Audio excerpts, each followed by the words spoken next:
Good morning. All right, I'd like to call this meeting to order. The time is 8:59 and today is Wednesday, December 5th, 2018.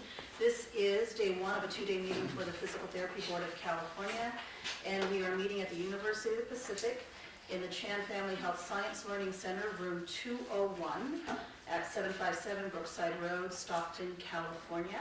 And if we can have roll call, please. Alicia Benamen. Here. T.J. Watkins. Yeah. Jesus Dominguez. Present. Daniel Drummer. Present. Katarina Elby. Present.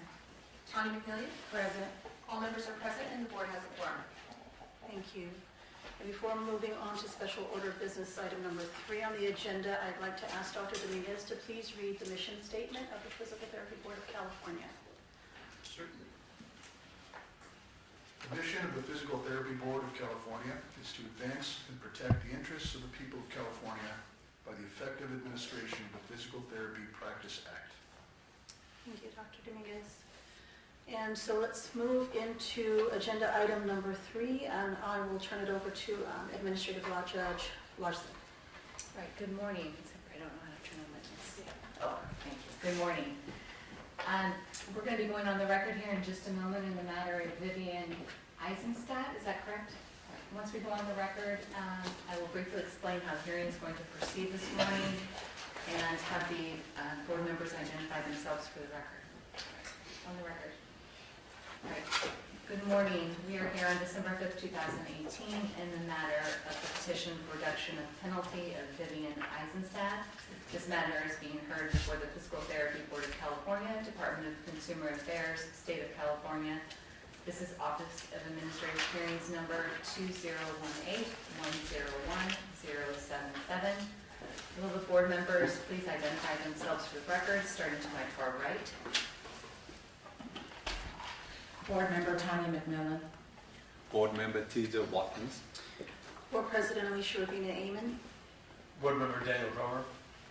Board Member Katarina Elby. Board Member Jesus Dominguez. All right, and there is a quorum present. My name is Marcy Larson. I'm an administrative law judge with the Office of Administrative Hearings. I'm presiding over the matter this morning with the board. May I please take the appearance of the Deputy Attorney General? Good morning, Your Honor. John Gatschet, G-A-T-S-C-H-E-T, appearing on behalf of the Attorney General's Office pursuant to the Government Code. And counsel for petitioner. Good morning. Adam Richards, appearing with respondent Vivian Eisenstadt, last name R-I-C-H-A-R-D-S. Thank you. All right, and Ms. Eisenstadt is seated next to you, is that correct? Yes, Your Honor. All right, I'm just going to briefly go over how the hearing is going to proceed this morning. This matter concerns the petitioner's request for a reduction in the penalty. She has the burden of proof in this case, which means that she has the burden of proving that she should receive the reduction she is seeking. Both counsel can give brief opening remarks this morning, and then once you complete those opening remarks, the Attorney General will give a brief overview of this matter and present the petition package. Mr. Richards, you can object to any of the documents in the petition package, and I will ask you if you have any objection. After the Deputy Attorney General presents the petition package and the overview, then the petitioner has an opportunity to present her case. She may provide any testimony that she wants the board to consider for purposes of issuing a decision on the petition. Please remember that the board members have the benefit of the petition package and all the documents in that petition. So you don't need to repeat anything that is in the petition package, but you may, of course, highlight any rehabilitation that Ms. Eisenstadt has undergone since her license was disciplined. After Ms. Eisenstadt answers questions of counsel, then I will turn it over to the Deputy Attorney General and allow him an opportunity to also ask Ms. Eisenstadt questions. After he's done questioning the petitioner, then the board members will also have an opportunity to ask any questions. And then I will give Mr. Gatschet a last opportunity to follow up on any questions by the board members, and then any additional testimony from Ms. Eisenstadt. Thank you. Right. During this proceeding, I cannot give any legal advice, but if either of the parties have any questions about the procedures, please let me know, and if I can answer the question, I will. After the matter has been submitted for the board's consideration, you will not receive a decision today. The board members will go into closed session and make their decision, and then you will receive a written decision sometime after the next 30 days. I'll have you speak to Mr. Gatchett about when you might receive it after it's been issued by the board. All right, any questions? No, Your Honor. All right, and any opening remarks? Yes, Your Honor. Good morning. I will be brief. As Administrative Law Judge Larson pointed out, you guys have all the documents in this case, and Ms. Eisenstadt has also appeared before you previously. And I compliment the board. Having the webcast was very instructive and helpful, and whether the board has reviewed that or not, I do want to bring up a couple points that Ms. Eisenstadt will address this morning through questioning, both probably on direct and cross. And in this petition for reinstatement, the question has now become, for Ms. Eisenstadt, not whether this is in her best interest, whether this will help her, whether it will relieve any sort of restrictions or burdens for her. The question is this in the interest of the board, the public, and the profession? And given the passage of time of approximately 7 years since the last incident, 6 years since the conviction, and approximately 4 years on supervised probation, I believe Ms. Eisenstadt has demonstrated that not only has she rehabilitated from the issues that prompted not just the first DUI, but the second as well, but also that she's accepted that this has been a helpful process for her, been able to make substantial changes in her life to not only improve her personally, but also professionally. And so, as I believe her testimony will show in the documents provided, it's not just in her interest that probation be terminated, but that's in the interest of the public and the profession and the board itself. Thank you. Mr. Gatchett, any opening remarks? I'll just give my brief overview of the case, Your Honor. Thank you. So the board is aware that this is actually the second time that the petitioner has made this request. The underlying facts of the case are that there was a DUI arrest in October 24th of 2011. During that DUI arrest, there was a response to a disturbance, and it was found that the car was disabled. Petitioner was approached and was unable to provide a breath sample. A detailed summary of that, the facts in the case, are actually at pages 27 to 28 in the binder. And then she pled to a second DUI October 2nd, 2012. Her first DUI was May 7th of 2008, an arrest where she was stopped due to running a red light. A breath sample obtained by law enforcement came to a 0.13, 0.14 during that arrest. She was placed on board probation on March 16, 2015. That was the effective date for 5 years, with an expiration date that will currently expire on March 16, 2020. And the board imposed full substance abuse terms. She was not placed, while she was ordered to do Maximus, she actually was not deemed to be a candidate for Maximus. So in terms of the rehabilitation program, she did not actually have to complete that program. She was just deemed not a good candidate. And I would point to the decision that was issued, the second decision that was issued in this case, which is the decision after the initial reinstatement attempt that she made to terminate probation early. I felt that the ALJ did a very good job of summarizing the facts of the case, the underlying case, and also summarizing why her petition was not to be granted at that time. That decision was issued August 18, 2017, and page 39, I think, sums up, quote, "While petitioner should be commended for her efforts thus far in accepting responsibility for her convictions, she demonstrated little insight into the underlying causes of her illegal conduct."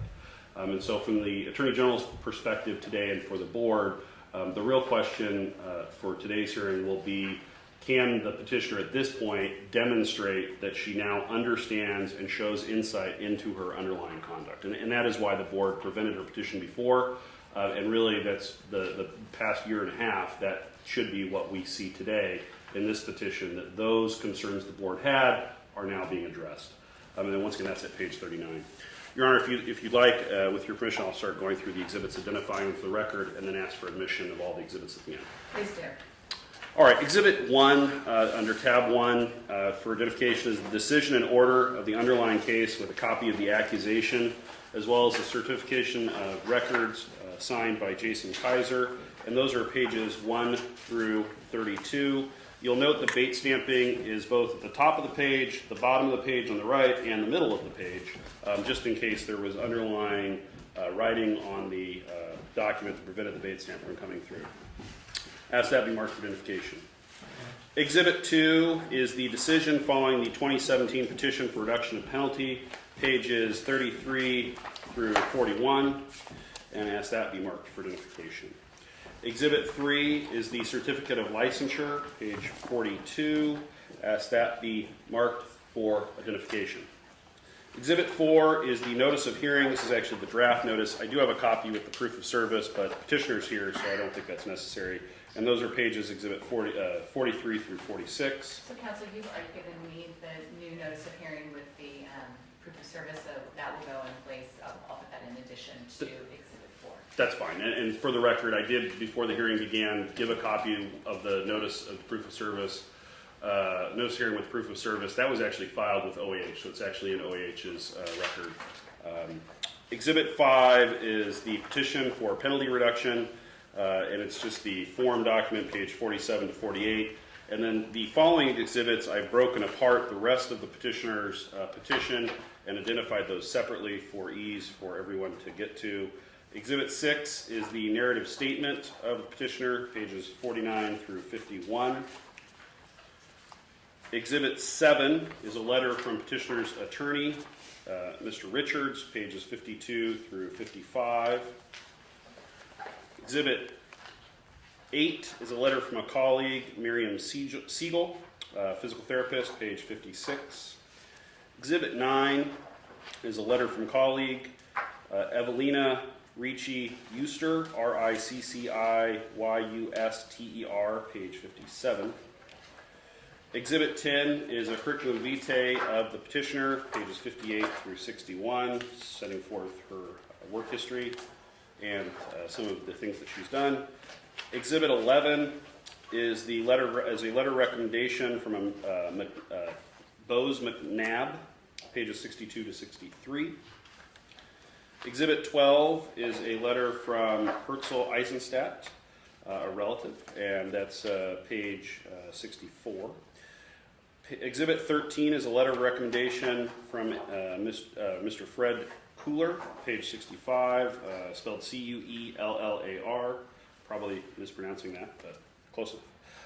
Exhibit 14 for identification is a letter of recommendation from Edward Wagner, chiropractor, page 66.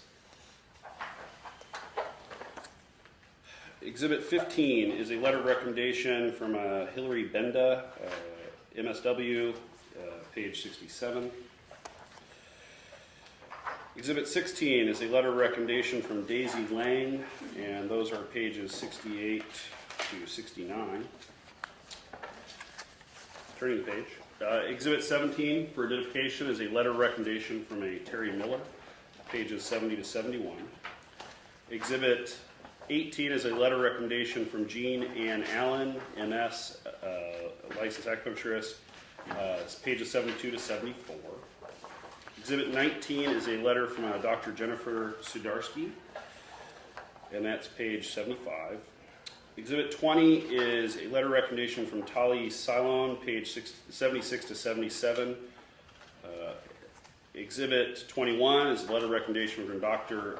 Lindsay Anderson, a naturopathic doctor, page 78. Exhibit 22 is a letter of recommendation from Jill Harvey, page 79. I apologize for the copy that came through on this next exhibit. Letter of recommendation from Kate Kaufelt, page 80 to 81. I'm aware that the copy did not come through. It was actually on colored paper, so it was kind of difficult to copy. I can, if the board wants a copy of this, I can always submit it after the fact, I guess directly to OAH if the record would be left open a day, but I'll leave that up to the board if the board wants a copy of that letter. And that's Exhibit 23. Exhibit 24, letter of recommendation, Danielle Melton, page 82. Exhibit 25, a letter from a Jason Cement, page 83. Exhibit 26, a letter of recommendation from Alexander Peterson, page 84. Exhibit 27, a letter recommendation from Madonna Spangler, and those are pages 85 to 87. Exhibit 28 is a letter recommendation from Richard Downer, page 88 to 89. Exhibit 29 are certificates of completion for continuing education credits, and those are pages 90 to 96. Exhibit 30 is a grouping of dockets from the criminal court proceedings, and those are pages 97 through 110. And they show the proceedings on the 2 underlying DUIs. They also show that she received 1203.4 relief, which means the cases were dismissed after she completed probation. Exhibit 31 is a court transcript, termination of Ms. Eisenstadt's criminal probation in the second DUI.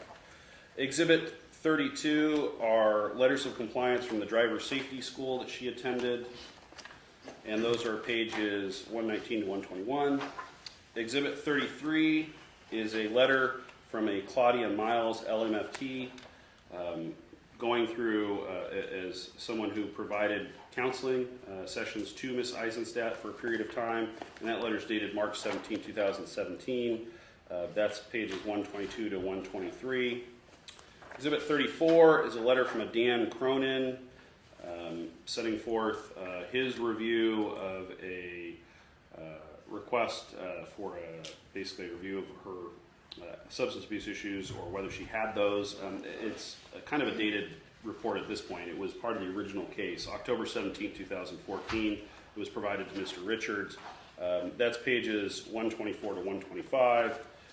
Exhibit 35 is a letter from Maximus showing that she was clinically inappropriate pursuant to the consultation for entering the substance abuse program, and that's page 126. And then finally, Exhibit 36 is the current and final report by the Physical Therapy Board, probation monitor Monty Martin in this case, and that's pages 127 to 142. I'd ask that all those documents and exhibits be marked for identification, and ask that they be admitted at this time. Mr. Richards, any objection? No objection, Your Honor. And exhibits 1 through 32 then are admitted.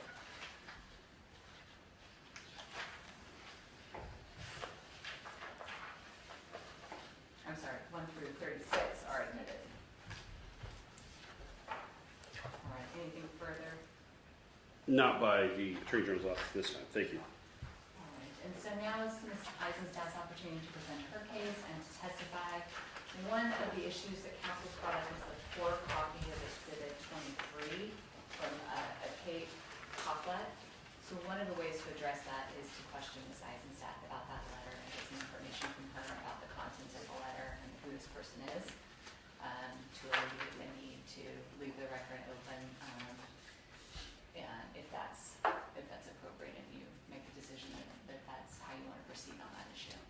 I can, Your Honor, although I'd inquire, I believe an original was submitted, and granted it was on colored paper. I want to know if that original exists either here today or in the board's file, because that should be, if it's here, that may make things easier. It should be clear and legible. Mr. Kashif. The original does exist. It is in my possession. It is not here today in Stockton. It's actually in my office in Sacramento. So, So if the court would like me to lay a foundation for it and go through the subject matter, I can, or if perhaps it can be reviewed at a later date or added to the file, I'll defer to the court on how you instruct me at that Well, point. the issue is that we're going to be, the board is going to be in closed session discussing it, and the matter is going to be submitted to the board. If the record is left open, then then the board can't discuss the matter until the record is closed, and so that's why the suggestion of allowing Ms. Eisenstadt to provide the foundation information about that letter. And it looks like we have a question. Yes, that original letter is part of the packet that was included in from, I think she's a psychic medium. that's correct. It's the letter from the psychic medium that wrote in support of the petitioner. And so the board members have had an opportunity to take a look at it. All right, then. And so if you just want to provide any more information about that, you can. Thank you, Your Honor. Remind me, what exhibit are we discussing? Exhibit 23. Thank you. All right, and then with that, I will swear in Ms. Eisenstadt. So if you please stand and raise your right hand. Do you solemnly swear or affirm, under penalty of perjury, that the testimony you give in this matter will be the truth, the whole truth, and nothing but the truth? I do. Please have a seat. And please state and spell your name for the record. Vivian Eisenstadt, V-I-V-I-A-N, E-I-S-E-N-S-T-A-D-T. Right, just a couple of ground rules to make sure things go smooth this morning. Your attorney, Ms. Eisenstadt, will be questioning you. It's very important that you wait until he finishes his question before you answer it. The reason is we have a court reporter here. Her job is to take down everything that is being said, and she can't transcribe two people talking at the same time. If for any reason you hear Mr. Gatchett say the word objection, do not answer the question. He's objecting to the question, and I have to get more information from him about why. I then make a ruling on whether or not you are going to be allowed to answer the question. If I overrule his objection, then I'll instruct you to answer. If I agree with the objection, I'll ask your attorney to ask a new question. And as I mentioned before, after your attorney is done questioning you, then Mr. Gatchett will question you. The same rules apply. Make sure you wait till he finishes his question. And if your attorney objects to the question, do not answer until I instruct you to do so. And then after Mr. Gatchett is done, the board members will then question you as well. All right? All right, Mr. Richards. Thank you, Erin. Ms. Eisenstadt, what do you currently do for employment? I am a physical therapist and Okay. business owner. And when did you first obtain, you know you have licensure, when did you first obtain licensure in California? 2000. Okay, you've been licensed then. 1997, I received my license in New York, and I moved here in 2000. And what is your educational background? I have a bachelor's in athletic training from Brooklyn College. I have a bachelor in health science from Touro School of Health Sciences. I have a master's in physical therapy from Touro School of Health Sciences. I have a master's in spiritual psychology from University of Santa Monica. I was an orthopedic specialist for 10 years, nationally certified. I did not renew it though. Thank you. You've been in this profession for approximately over 20 years in some capacity or another. What led you to choose to enter the field of physical therapy? I was always an athlete, and I was always into health and wellness, and I was actually amateur bodybuilding in Brooklyn College, and I was a phys ed major because I didn't know what else to do other than physical fitness, and my athletic training teacher brought us to an outpatient orthopedic physical therapy facility, and the proverbial light bulb went off, and from that moment on, I knew my life's calling, and that's all I wanted to do, and that's all I currently do now. Can you describe for us briefly the nature of your current private practice, types of patients, the setting? At the moment, it's a small Pilates-based orthopedic physical therapy facility. I see about 50 to 60% personal injury cases at this point. I see mostly orthopedic and sports injuries. I see some high-end athletes. I also see mothers who just gave birth and have back pain, or a lot of postural dysfunction, a lot of postural issues, some chronic issues, chronic fatigue, Lyme disease, things similar to things that I have overcome as well. In your current practice, you're not supervised by anyone, correct? I have periodic supervision from Miriam Siegel as my part of my probationary terms. I am the owner and physical therapist in my facility. Based on your understanding of your duties and obligations, do you believe you're currently in compliance with the statutes and regulations governing the profession? Yes. And you've been on probation now over 3 years, correct? From March of 2015. So, yes. If you were to be taken off probation, would you change any of your practices or procedures? If I was taken off probation, I would be able to go back on many insurances that have taken me off as a result of being on probation, Blue Shield being a very large one. I would be able to do home care, I'd say about 1 out of every 15 phone calls I'm able to see because of having to send people elsewhere because of my probationary terms. If you're off probation, I want to know, would you change any of your policies or procedures or relax anything, not being monitored by the board or a supervisor? No, I would continue to give the high quality of care that I give my patients.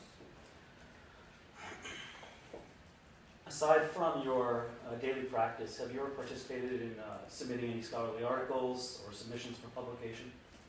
I do. I get requested to give opinions on physical therapy related matters to various magazines, and if it's close to the area, excuse me, if it's close to the area that I'm studied in, then I submit to the articles. I'd say about 90% of them get published.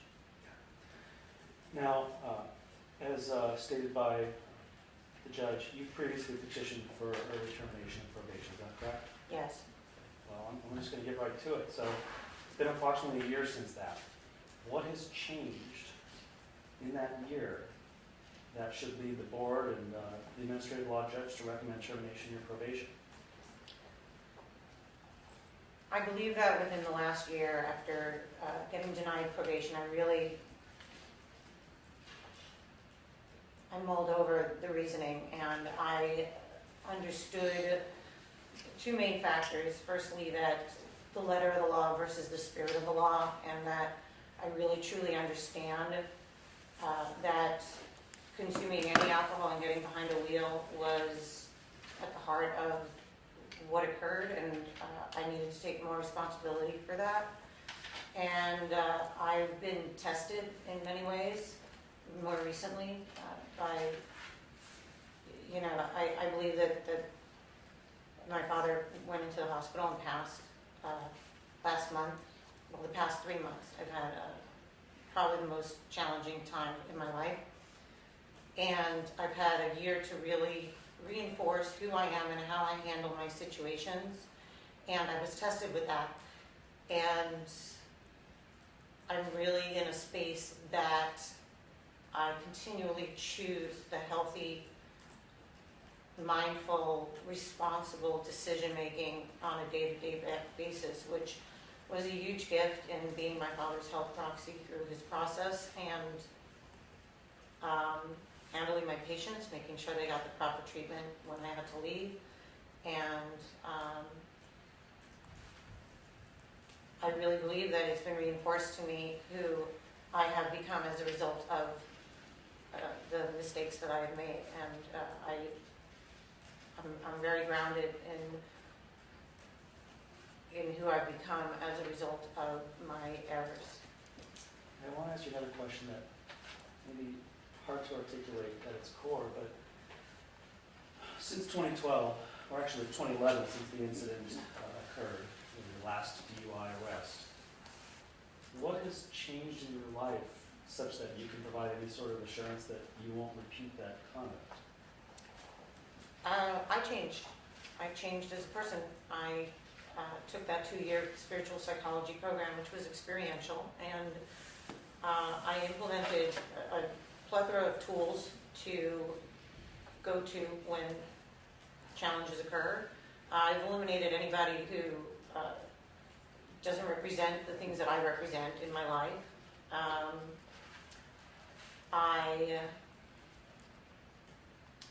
I'm sorry, can you repeat the question? Really, its core is what's at issue today is what's changed from what happened in where you were in 2011 to where you are now, so that you can provide assurance you won't repeat the same conduct. I haven't had alcohol in over 4 years, and the choices that I choose to make on a daily basis. When I got called to New York, I had just signed up for a marathon. I just fill my life with people that reinforce me and activities that reinforce a healthy way of living. I have, as you have, Jean Ann Allen and Dr. Wagner, who I consulted with many times while I was in New York as support. psychologically. I have community that I have a large, grateful amount of friends that support me and that I turn to. And I take care of myself nutritionally. You know, I just, every day I make decisions that reinforce who I became since then. I want you to clarify, what do you mean you've referred a couple times to being called to New York by New York? What are you referring to? My father went into the hospital August 28th. Sorry, it's really fresh. Sorry to ask the question, I mean, it's relevant though since you raised it. I had to drop everything and go to the hospital in Brooklyn where I spent 6 weeks as his health proxy, making decisions every day on life or death for him, as well as handling family challenges. 2 of my dogs passed away during this short time as well. And I navigated to get patients that called the office to proper places. I made conscious health decisions when I couldn't even eat. I would take Ensure to ensure I got nutrition. I just handled it. And then I had to go back to New York to take care of the house right after, and I just got back 2 days ago. So during your father's health issues or following his passing, did you at any point relapse? No, Did you struggle with your sobriety? no. It's a non-issue. When having to make decisions that impact anybody else, it's a non-issue. During that time period or at any other time, do you have a support network, anybody you can contact if you're having issues or having concerns about your sobriety? Well, as I mentioned, when I was having just overwhelmed state, I consulted with Gina via phone consultations and Dr. Wagner as well, and as well as, you know, enrolling the people around me to support me in whatever ways they could.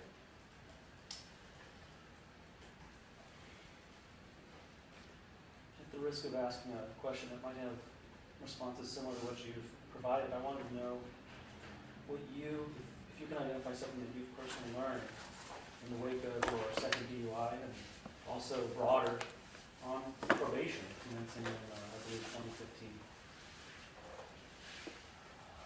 Well, I learned that I put myself into this situation, and I also learned what it would take to get me out of this situation, and the spiritual psychology program that I took, I researched to find something to help me find those tools that I knew I didn't have, and things to make my life better, and to understand what it means, how I impact others, and how what I do affects not only myself, but who I am as a person, what I represent. And I appreciate that fully, and I live every day understanding that and hopefully doing well by myself and my profession and my life. Thank you. I know you've alluded to this a couple times. I want to ask you, point blank and unquickly, do you currently consume alcohol? No. When's the last time you consumed alcohol? I don't remember. I do, as I mentioned in the phone conversation, I found when I was in my spiritual psychology program, we had a forum called the Neutral Observer where we could share with our colleagues things that we needed strength for. And I came across over the past year the post that I had posted on September 22nd, 2014, publicly announcing my sobriety to the group in requesting emotional support regarding my decision and acknowledging responsibility by saying it out loud and holding myself accountable to the next level. That was September 22nd, 2014. I don't know when I consumed my last drink before then. I don't remember.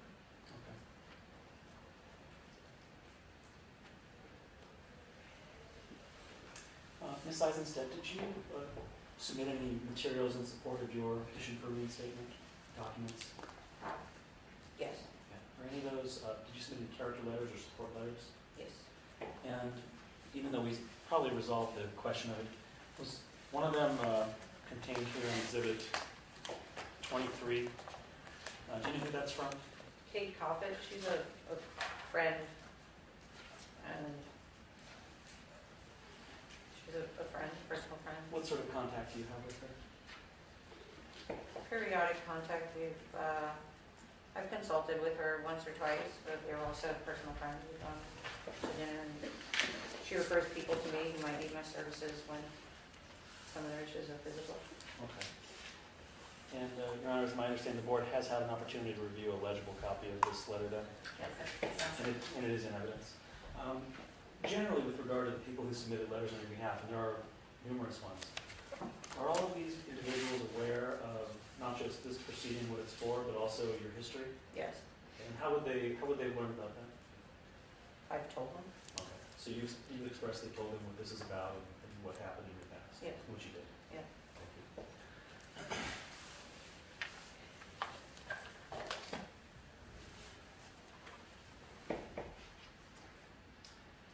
Nothing further, Your Honor. All right, Mr. Gatchett, any questions for Ms. Eisenstadt? Yes, Your Honor. Ma'am, on direct examination, you said you don't remember the specific last time you consumed alcohol. Is that correct? Today, yes, I couldn't tell you. Okay, so if I were to ask you your sobriety date, you wouldn't be able to tell me that date? Again, based on what I found in the past year on September 22nd, 2014, I made a clear, conscious conversation regarding sobriety, so I would use that as the date. Okay. And since, to your best of your recollection, since September 22nd, 2014, you haven't consumed alcohol? No, I haven't. Okay.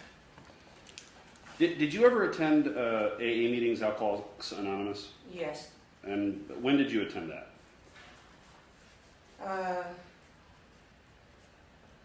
I'd say between the years of 2014 to 2015 or 16, over 100, I would think, from what I recall. And why did you attend those meetings? I attended them because some of them were mandatory from the state. So probably from, I'm sorry, forgive me, probably 2012, whatever was mandated from the courts as well. And I continued going because I wanted to, part of me wanted to just really make sure that this wasn't my conversation. And I was doing my due diligence to represent, to understand the fact that the bottom line is I had a drink and went into a car, and that is why I'm here. That's why I've been dealing with this. And it was just something I was doing to also understand why I was in the situation that I was in. And while I didn't stand up a lot, I was very present in supporting and listening and understanding the effects of alcohol and how it affects all different parts of people's lives. So, yeah. Did you complete the steps? No, Did you have a sponsor? no.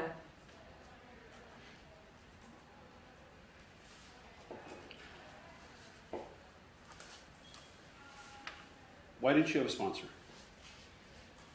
Objection relevance. Overruled, you can answer the question.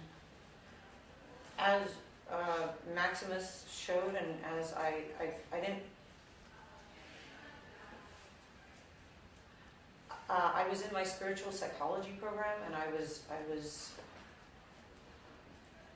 using that outlet as a way to be working on myself with all of the instructors and all of my colleagues there, and I had a tremendous amount of support and guidance through this system. So I wasn't choosing, my goal wasn't that I needed to stop myself from a moment of relapse or reason to run and grab alcohol, which I feel that sponsors are that kind of an outlet and to help someone through the steps, but I wasn't choosing the AA program to work on myself. I was choosing the spiritual psychology program, which was a 24/7. I mean, I was doing spiritual psychology, doing the probationary terms from the state, running my practice. So I was,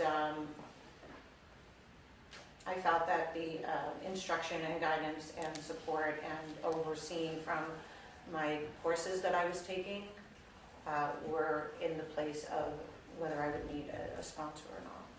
In the time you were in this spiritual psychology program, what types of work were you doing related to substance abuse and alcoholism? Well, the spiritual psychology program was about every area of our life and every choice that we make at every moment of every day. And it was about learning tools to make the proper choices, to take responsibility for 100% of who we show up in the world, and lots of different tools on how to deal with stressors, free-form writing, affirmations, meditation, all different active action steps to be taken to reinforce and move in a direction of wellness.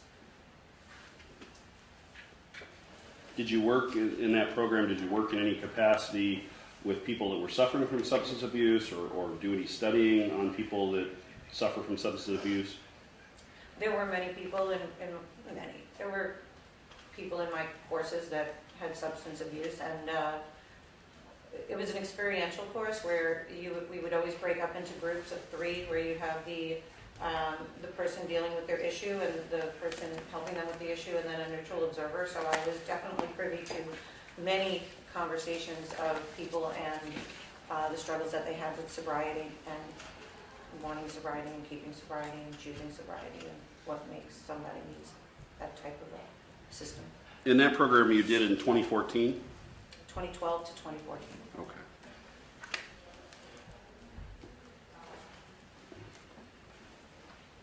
And if you didn't have a sponsor in AA, I'm assuming you never sponsored anyone in AA?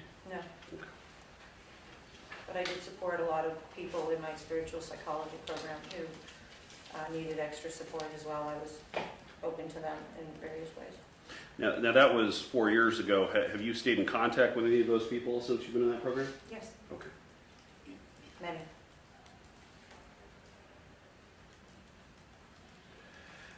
My next question here is, assuming probation ends and there's no alcohol testing, no restrictions on consuming alcohol, will you return to drinking alcohol? No, Why not? it doesn't serve me in any way. Physically, it does not aid in my life in any way. I see what it has done for my life, which has not been positive.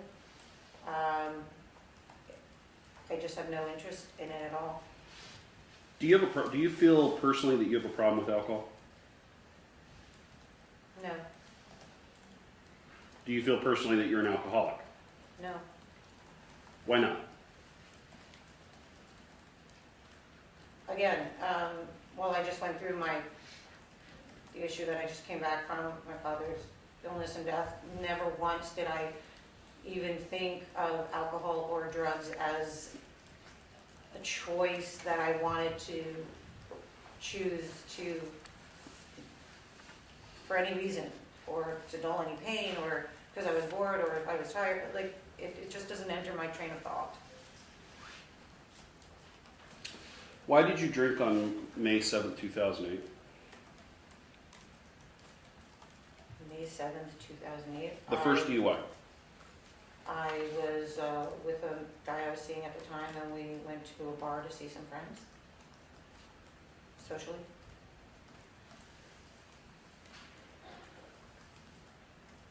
So it was a kind of a date situation? No, we were just meeting friends at a social atmosphere. And why did you choose to drive that night?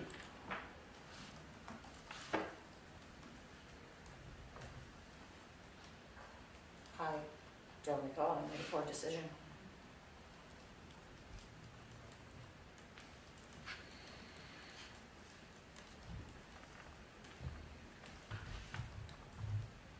One of the problems the board had with the petition that you filed previously was that you showed a lack of insight. In the last year since your previous petition, have you tried to go back and examine why you made those decisions on May 7, 2008? I mean, why is,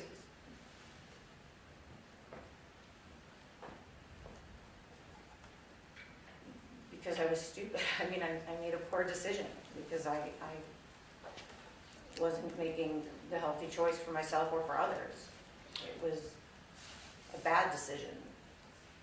Can you think back on May 7th of 2008? Do you have any idea how much alcohol you had to drink that night? I do not recall.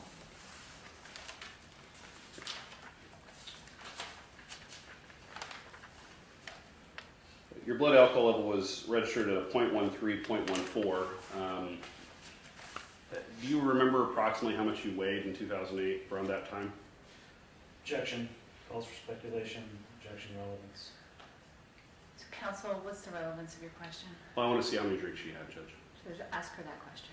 I did, and she said she doesn't have a recollection, so I'm trying to go a little bit different on this and go by body weight as a female with an average ratio for blood alcohol consumption.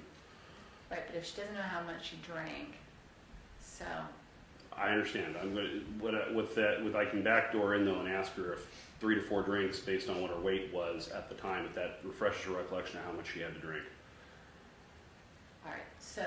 I'm using some of my own past knowledge here of what it takes for a female, but I need her weight in order to calculate that, do that calculation. So, but counsel, let's look at the bigger issue. What is the relevance? We know what her blood alcohol level is. She doesn't know how much she drank. So why don't you get to the root of what you're trying to get to? So objection sustained. Do you think you drank more than 2 drinks that night?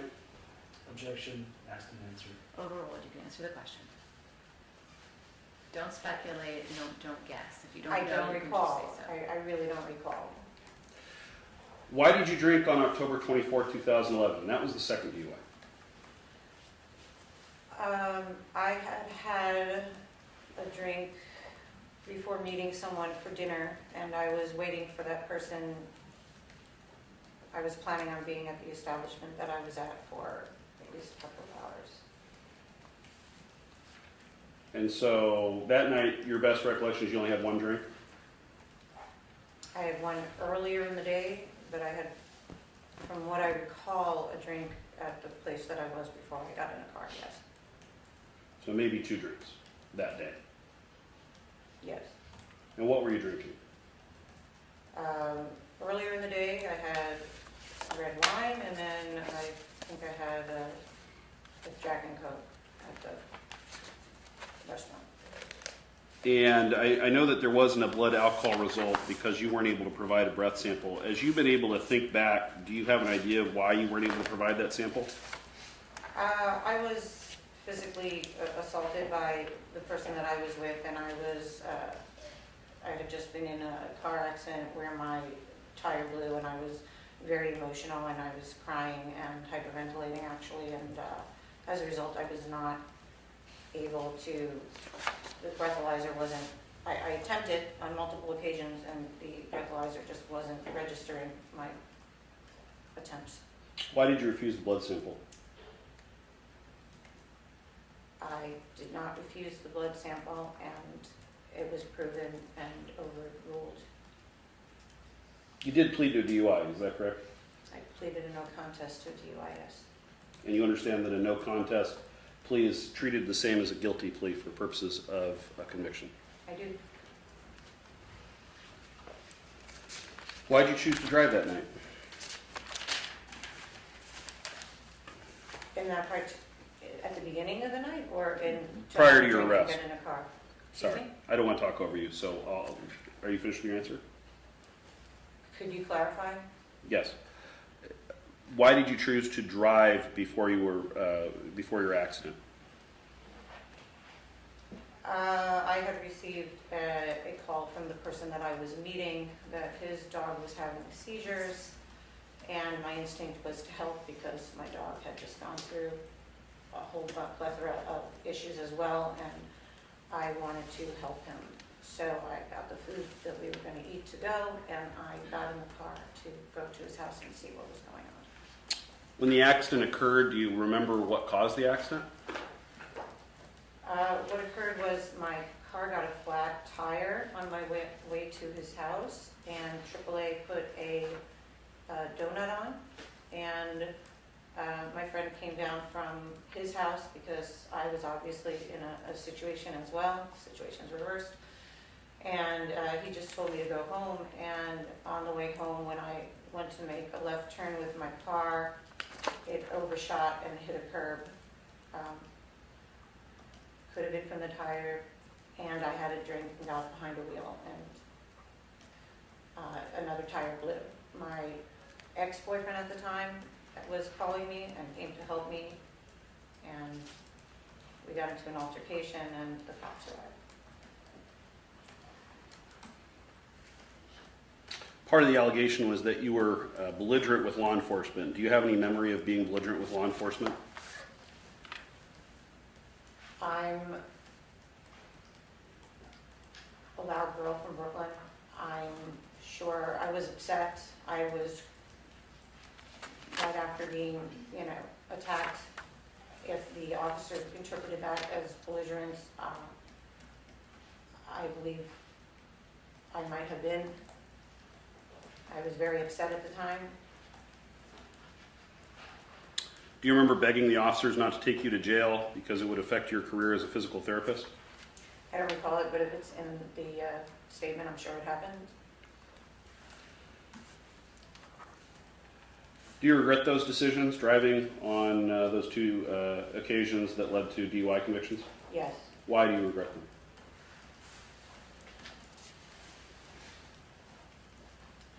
I regret them because I could have hurt myself, I could have hurt other people. I regret them because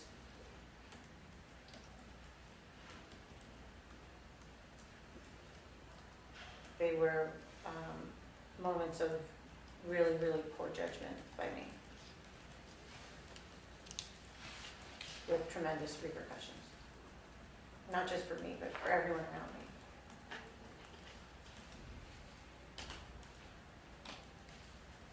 And when I look at the news and I see DUI issues and people that get hurt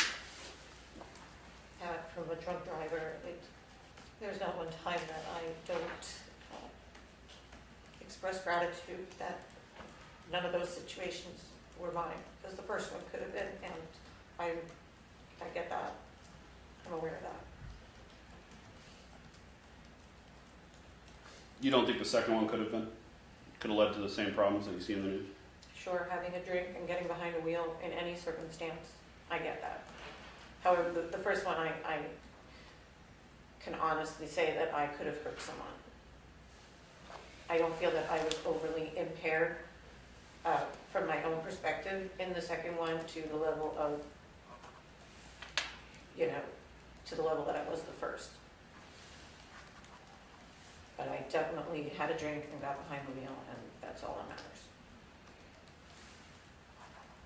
And you pled no contest to a DUI? I did. On direct examination, you were talking about, with counsel, about some of the, how you deal with stressors. And I know that you mentioned the last 3 months have been very stressful. Probation currently places terms and conditions on your license, which allows for public protection. And usually when probation is lifted, we would hope that a probationer is not dealing with a very stressful period of time in their life. How can you promise this board that the current stressors that you're dealing with and that you've dealt with will not turn you to alcohol? Right now, I'm in a healing state of my stressors. I believe that I've just been through any type of imaginable stressor that I could imagine. And I was very consistent with making the conscious choices moment to moment to handle it with grace and ease and get help when I needed it. And I did that. The day my father went intubated, my dog went hit by a car in LA, and well, I had family that was combative. I mean, I was multiplied by stressors, and I consistently live in a way that I choose the healthy action steps and healthy decisions, both in that situation and in future situations. I'm just going to continue being who I think I've proven that I am in the past 4 years. In a social setting, do you socialize with people that consume alcohol in your presence? I do. And do people consume alcohol to excess in your presence? I usually leave by then. That's a choice. I find they get sloppy and don't remember what they say. So it's a choice you make that if someone is drinking to excess in your presence, you leave the situation? I do.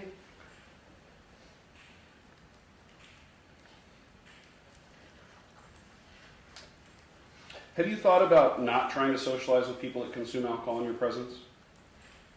If there was a planet that existed, that would be great. But as a health professional I get PT pub nights in my email.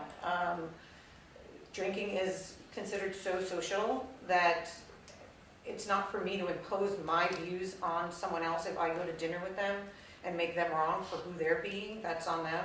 As long as they're not harming me or the people around me while I'm with them, then, I'm an adult and they're adults and they need to make decisions for themselves. I can just represent what I choose, and it is what it is. I spend most of my time doing things that are healthy, that don't have alcohol. Going to the gym, taking courses, hiking. I fill most of my time with healthy activities. However, I also own a business and I socialize at networking events, and there is alcohol present, or go to dinner with people and there's alcohol present. And so you mentioned PT pub night. Can you just tell me a little bit about that? I don't know, I just get the emails, but I know it's a physical therapy get-together, that they get together in a pub. And do you join those or No, I've never gone to one. You're just giving that as an example of your profession, that drinking is kind of important to socialization for networking? It's in every profession that I'm sure not in nutritional meetings, but I don't know, they say red wine is good for you, I don't know. Do you have any alcohol in your residence at this time? No,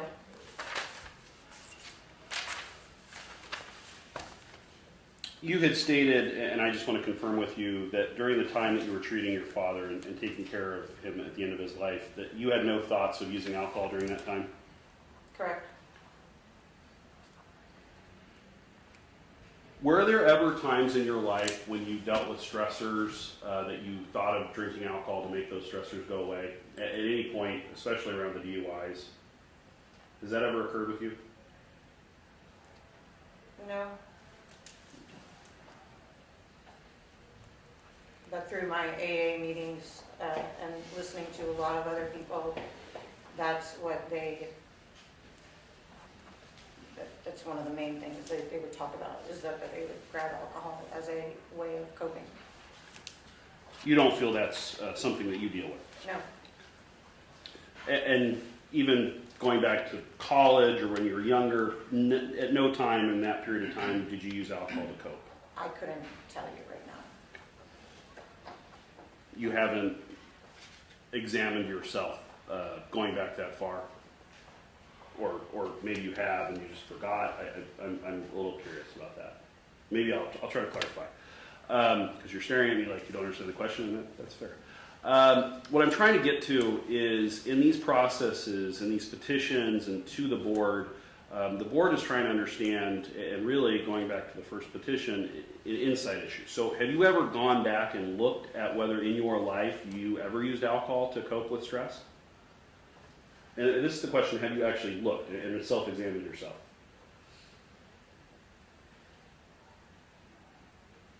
I'm sure while I was going through the AA process and the Maximus process, I reflected on it, and I'm sure we discussed our history with alcohol. All right. How do you currently deal with stress? And you talked about some of this on direct. I just want to go through the list if you can give it to me. I meditate, I exercise, I call friends that I can share with. If I'm really hurting, I'll call Jean Ann and get an appointment, or Dr. Wagner, and I cry. I release the stressor in a healthy manner. I allow myself to just feel what I need to feel and get through it. And call a lot of people and talk to them. You had stated on direct testimony that the limitations placed on your license by being placed on probation had a lot to do with insurance contracts. Are there any other limitations that you see that probation places on your license aside from the insurance issues? Yes. And what are those? I can't do home care. I can't travel with someone who may need physical therapy.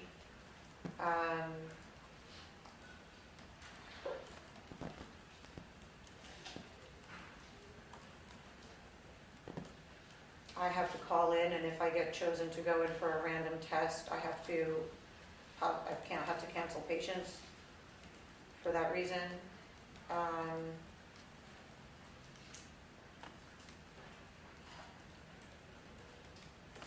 I feel that the overall sense of still being on probation emotionally, I feel held back, and that's just my own feeling about it. Waking up and having to call in, that leaves me with that feeling, and I'm sure that stops me from taking,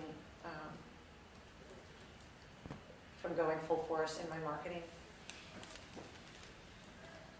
I have to turn a lot of patients away, and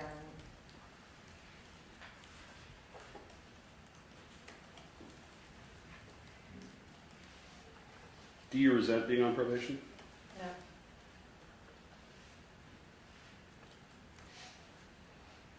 I have no further questions. Thank you, Your Honor. And open questioning up to the board members, starting to my far right, please. Thank you, Judge, and if I would be afforded an opportunity for redirect as Of well course. after the board. Yes, concludes. after the board is done. Thank you. Good morning. Good morning. I am so happy to hear that you're not calling what happened to you a mistake, and instead calling it exactly what it was. It was bad choices. And so that's kind of refreshing to hear, because they're different, and you recognize that. I do have a couple of questions. So I do remember you at the last hearing, and I do remember thinking to myself, she dug deep to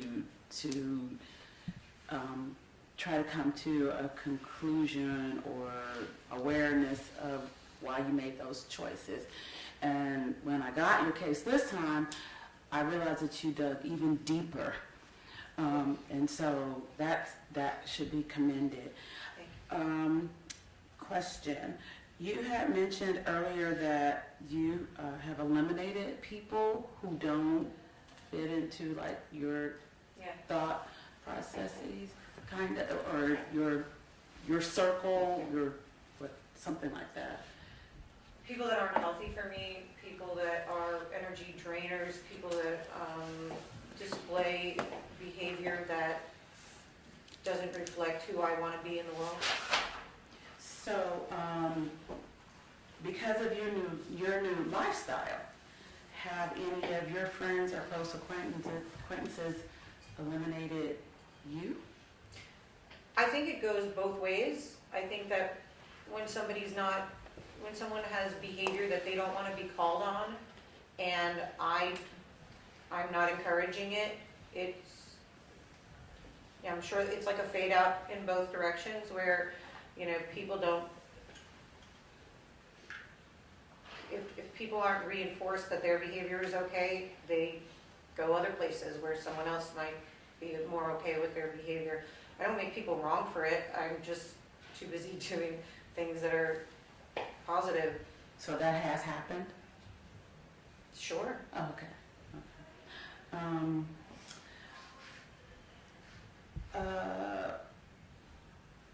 AA. So you didn't have a sponsor, but would you consider yourself a good candidate to be an AA sponsor? Sure. And with all the tools that I have, I wish they had some of those tools in AA to help people cope with other, in AA, they spend a lot of time on what you did wrong and what's wrong, and they talk about it all the time instead of, and I did help a lot of people, giving them other tools on things that they can do to, because the body doesn't understand no. The brain doesn't understand no. If you say don't drink, you still have the word drink in there. I changed the name of my facility from Prevent the Pain Therapy to Vivi Therapy because I didn't want the word pain in my name. And so yeah, I've given people a lot of, passed on the education that I learned in my programs on things that they could do. I actually have a book by the teachers in my course called Loyalty to Your Soul, and I keep 10 of them on my shelf, and when my patients come in and they need that kind of guidance, they get a book, and I give them things to read. I give them tools by which they can start working on themselves, that like I work on myself. So yeah, I have the tools. I use that energy with my patients and my patient load instead of being a sponsor. So have you ever had to deal with anybody who was in a moment of crisis with drinking? In terms of them being in a drinking crisis and calling me as the person to stop them? Right.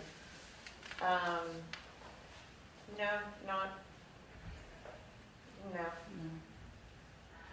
Okay. I don't say if you're sorry for interrupting. I don't say, if you're gonna drink, give me a call.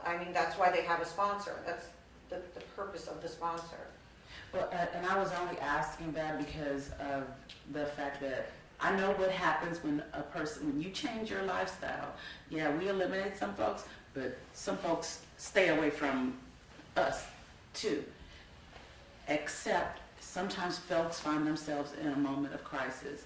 And even though they have avoided you or myself, I've had folks reach out to me.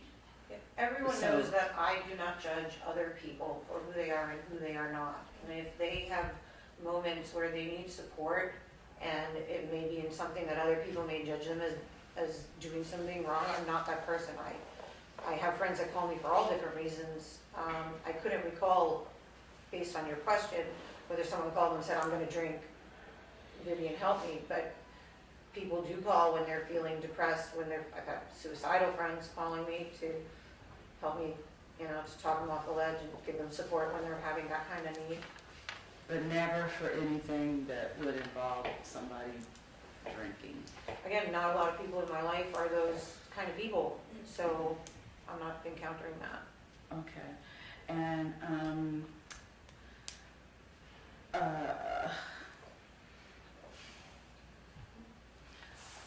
the second incident, you said you had one glass of red wine and hours later a Jack and a Coke, and that's all you can remember, just those two drinks? Yes. Okay. Well, thank you. I'm sorry for the loss of your father, and pray for your strength. But thank you for answering my questions. Well, thank you for returning. First, my condolences for your loss with your dad. He was a great influence in your life, I know that. We could feel that. And also the passing of your puppies. So you've had some losses. So I just want to get that out there and allow you a minute. Thank you. It's always interesting. My question is going to be just what I've seen previously, because we had the benefit of seeing you previously. And I had to go back to my notes because it was, I like to keep notes when it's compelling. When someone said that they did masters in spiritual psychology, it triggers me to investigate, more. So the last time you were in front of us, this is what my notes were.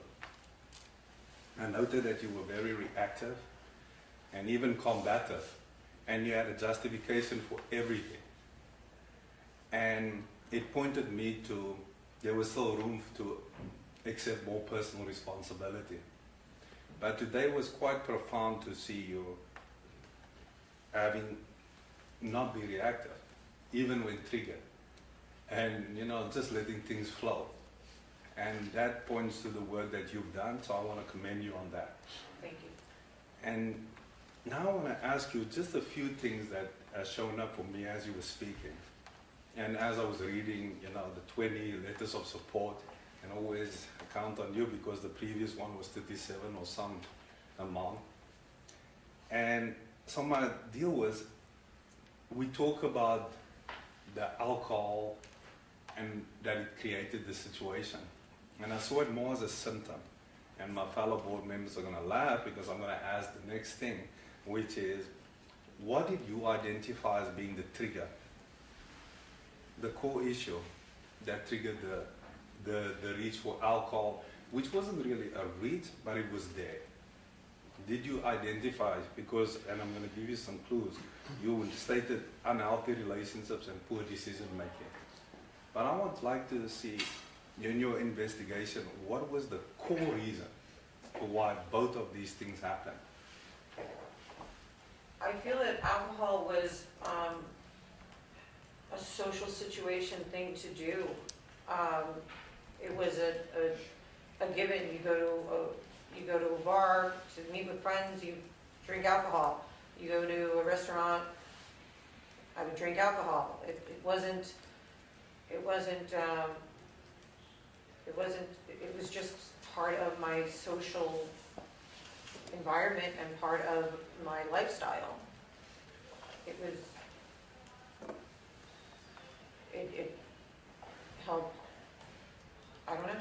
I mean, it just was something that I would do. So I'm going to get more specific. So, in your unhealthy relationships, did you identify that as being more specific in the personal relationship? Because the last event took place with, within a personal relationship. And what skills have you learned in terms of personal relationships to not be triggered to that event, that it creates a circumstance that just blows up, like in the 2011 event, where you spoke about in your personal relationship, ex-boyfriend abusive situation, and it just spiraled into all these, into what we are sitting here for. That's what I've been working on for the past 6 years is why I would choose those people, and I don't choose those people at this time. I haven't in a long time.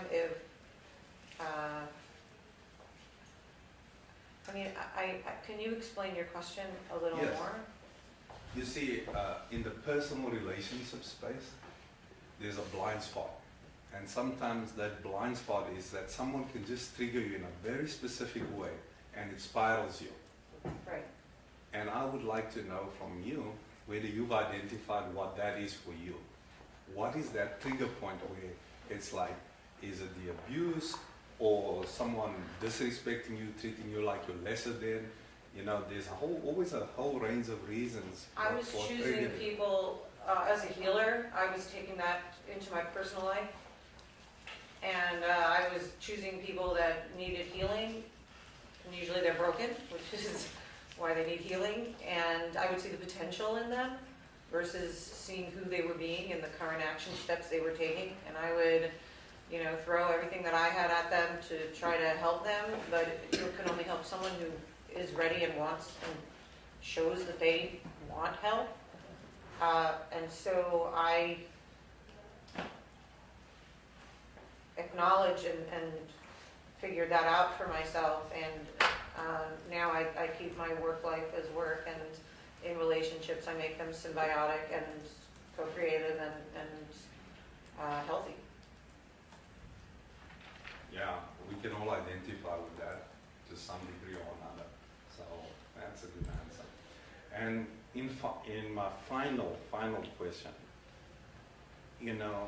you spoke to being grounded, right now because of all the life situations that has befallen you, the death of your father, and then being in the combative relations. And what does that grounding looks like now, as opposed to before for you?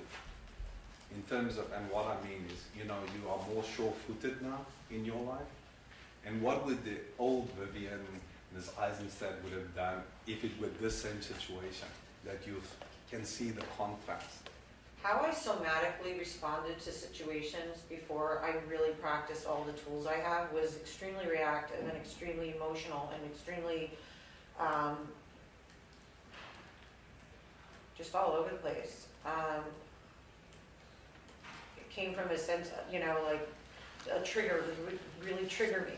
Whereas now, there's almost like a layer of peace between my emotions and who I am at my core. Emotions are part of who I am, but when things occur, I acknowledge the emotion as the feedback, and then if I need time to digest, I'll digest, and then make a conscious, healthy decision once I've emotionally processed something. Whereas before I didn't have any of those tools, I didn't have any of that. I didn't, you know, I just was trying to flounder through whatever I was going through alone as best as I could. So it's a sense of responding versus reacting. Thank you. I just want to wish you well on the rest of you need to go through. Thank you. Thank you. Good morning, Ms. Eisenstadt. Following up with Mr. Watkins' question, you said you didn't have any of those tools. You were reacting versus responding. Do you feel that you had these tools when you last came before us? Last time I came before you, I was really ill.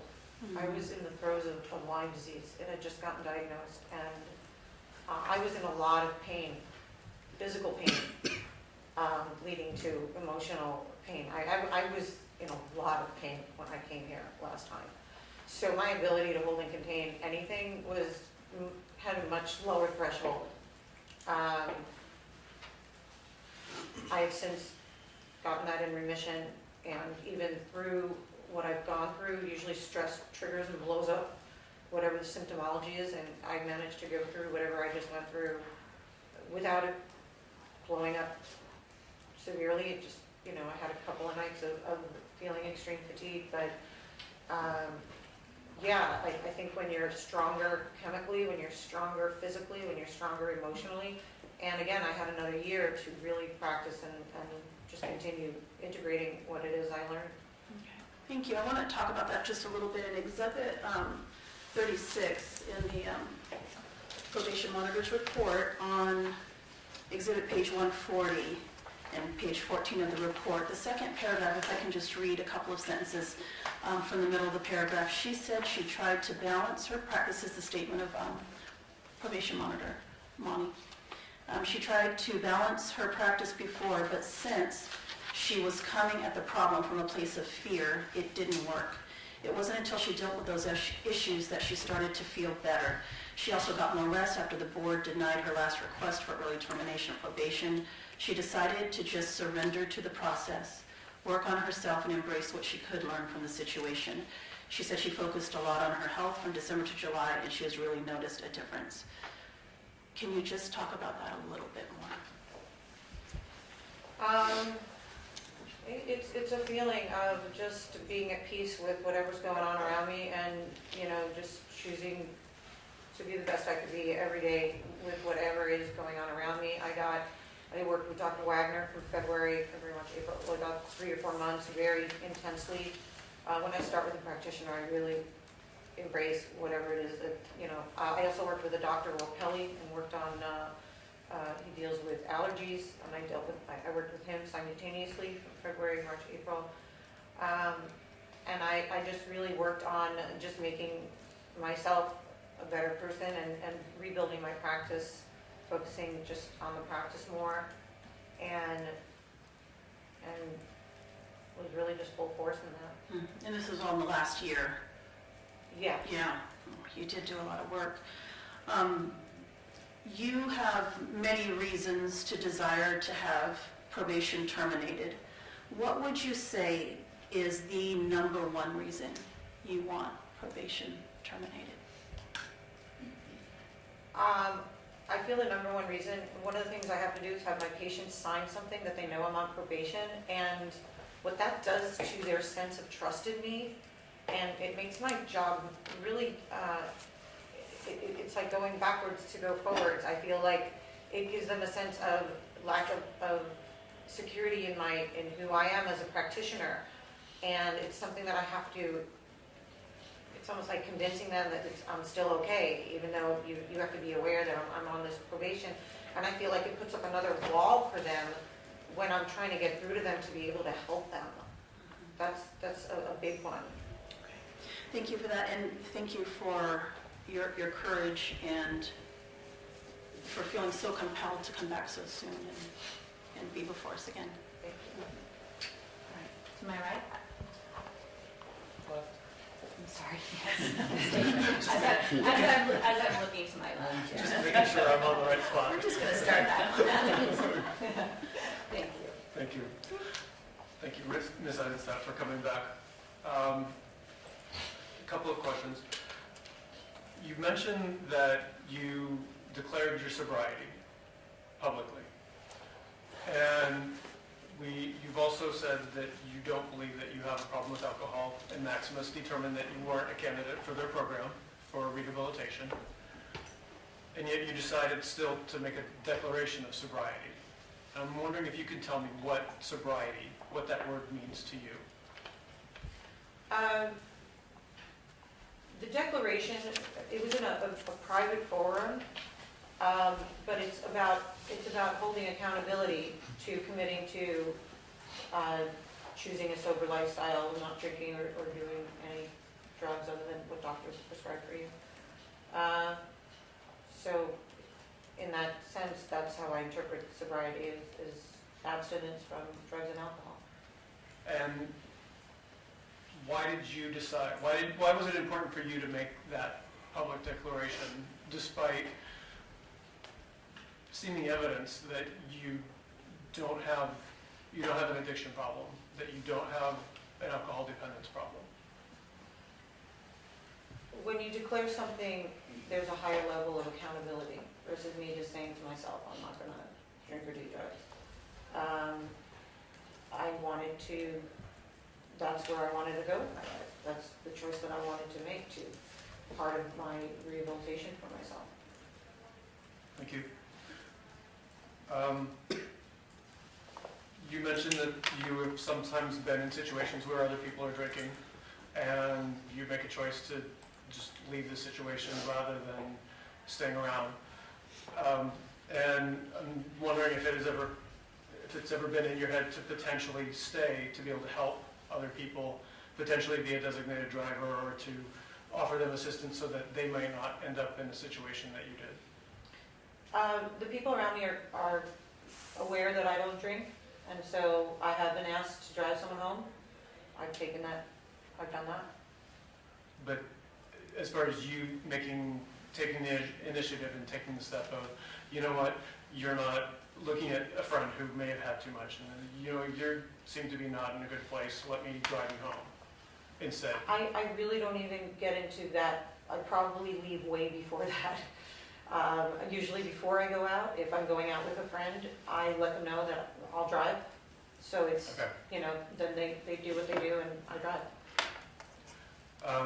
And then just a question about the letter from Dr. Wagner indicates that you've been a patient of his. You've been in the clinic since June of this year. Seems relatively new. Then if that's the case, I was working with Dr. Orpelli earlier in the year. I just know that I've worked with him at least 2-3 months. Checking exhibit 14 from Wagner Chiropractic.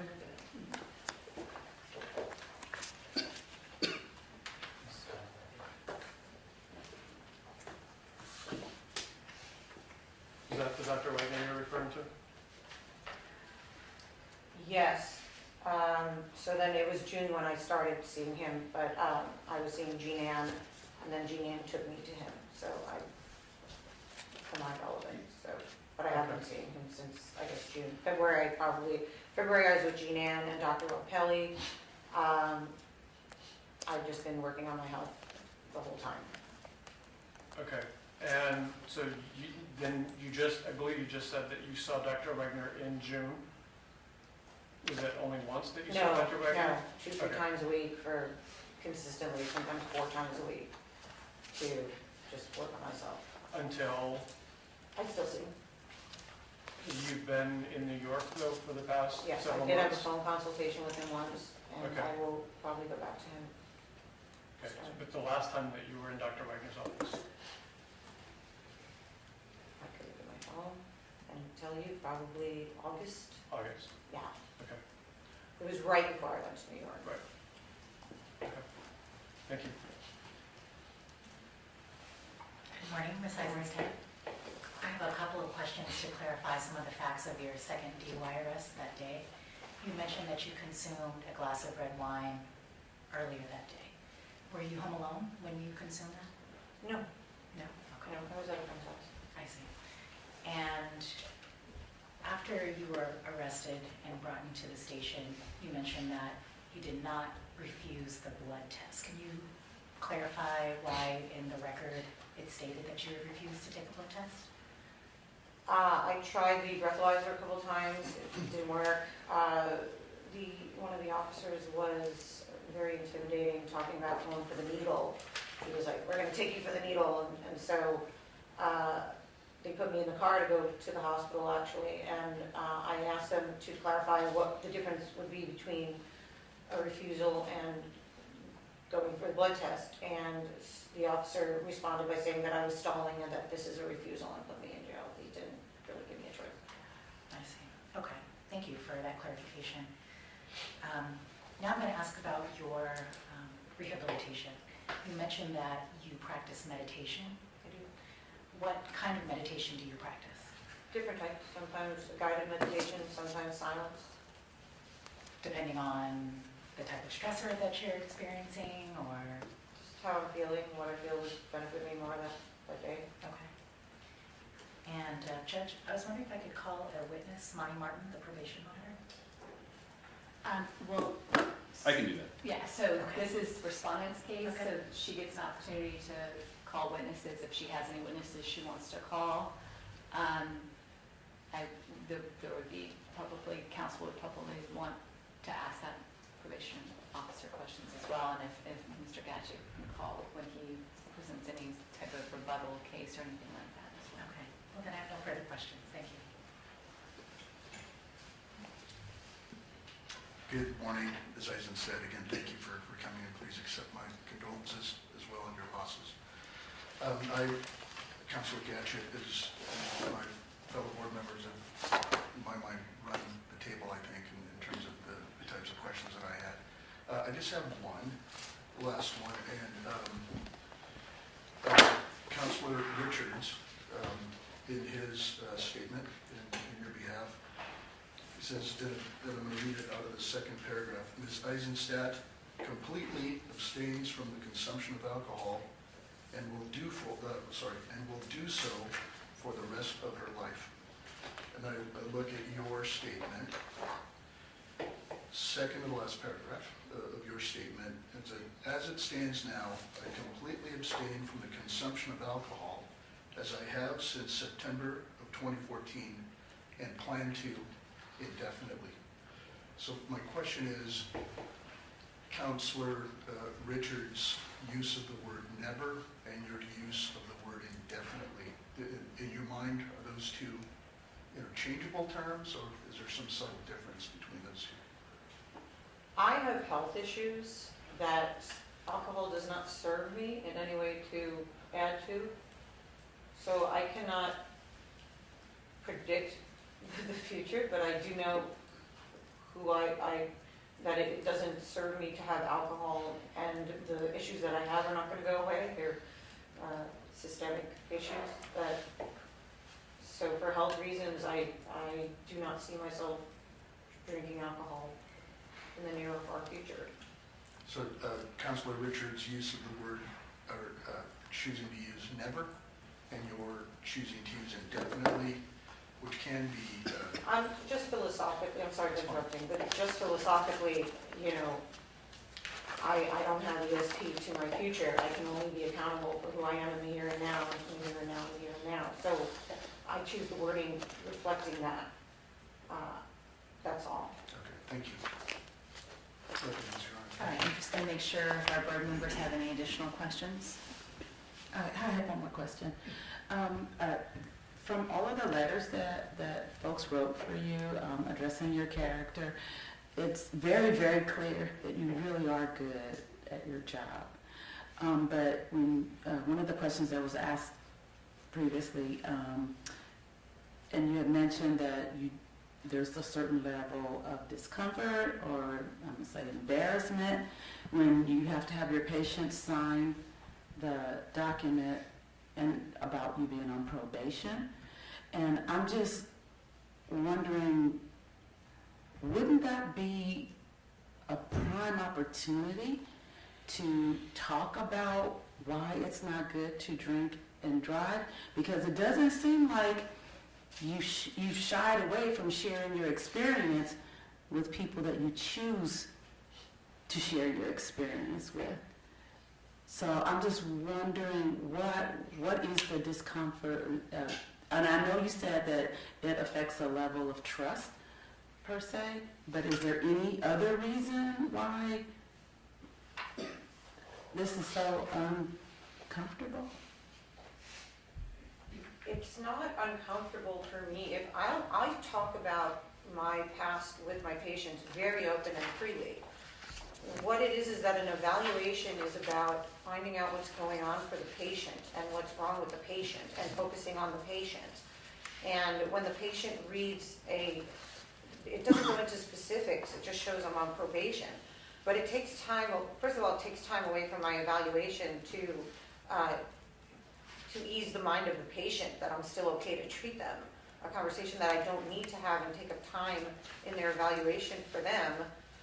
But also it has demonstrated with some patients a level of distrust from them once they read the paper that I end up going into whatever happened to me to help them feel better about something that didn't need to take up their time or their emotion to begin with, and allow me to just work on what's going on for them and not make them feel that after they made a decision to come see me and trust me with their health, that now that there's a reason that they might not want to trust me with their health. That's all. That I'm very open and clear about my experience and how drinking and driving affected my life and poor decisions I made, yes. All right, any further questions from our board members? All right, any follow-up questions briefly? Restroom break? We're just going to, can you wait just 2 minutes or no? Yes, I can wait 2 minutes. I'll limit it to 2 minutes then, Your Honor. Thank you. All right, or even shorter, it's fine. Briefly, you answered a question earlier. You don't believe you're an alcoholic and you don't have a problem with alcohol at this time, correct? Correct? Do you acknowledge that alcohol has had a negative impact in your life? Yes. Have you learned through your education and rehabilitation efforts that alcohol impairs judgment? Yes. Do you believe your judgment was impaired when you made the decision, poor decision to drive Yes. on 2 occasions? Yes. You were asked about why you don't drink, and you mentioned something about health issues. So briefly, since we're limited here, can you please just tell me, does alcohol have a negative consequence to any health conditions that you currently suffer from? Yes. Epstein-Barr, anything that lowers my immune system, or I'm very affected even by sugar. I have Lyme disease in remission. Just anything that lowers my ability to consistently fight whatever my body is always fighting, I want nothing to do with. And these conditions, they're not cured, they're managed over the course of your life, correct? Right, they go in remission like cancer. Now, in your alcohol rehabilitation or attendance at AA, have you heard alcoholics, other people who struggle with addiction, discuss one day at a time? Yes. Is that why you made the testimony that you can't predict the future, that you don't drink now? Yes, Do you have any intention to ever drink alcohol in your life? no, You mentioned that when you were last here, you had a flare-up or a recent diagnosis of a condition, and you were in a lot of pain. And that affected the way you were communicating and conducting yourself, correct? correct. What happens if you have a flare-up again? Do you have a way to cope with or manage that? All of the things that I've been mentioning the past hour. You believe you have the tools to cope with a flare-up or any sort of exacerbated condition that could arise from any health condition you have? Yes, And then lastly, I know this is in the documents, if you look at the court records, were you convicted of an enhancement to your DUI conviction for a refusal to submit to a chemical test? no. Okay, thank you. I think that was right about 2 minutes. Thank you, Your Honor. All right, can we, 15 minutes? All right, we're going to go ahead and take a 15-minute break, and then when we come back, if the probation officer is available, He's here.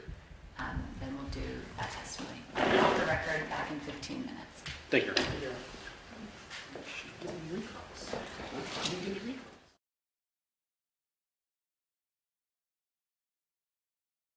We're back on the record after our break. And anything further from respondent? No additional witnesses or evidence. All right, and then there has been a request from our board member to call the probation monitor, and it appears that we have someone sitting next to Mr. Gatchett. What is your name? My name is Monty Martin. I'm the probation monitor for the Physical Therapy Board of California. All right, Mr. Martin, I'm going to have you stand and swear you in. Please raise your right hand. Do you solemnly swear or affirm, under penalty of perjury, that the testimony you give in this matter will be the truth, the whole truth, and nothing but the truth? I do. Please have a seat.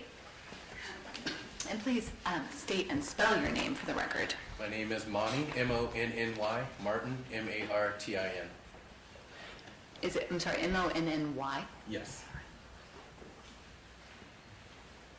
All right, and the question?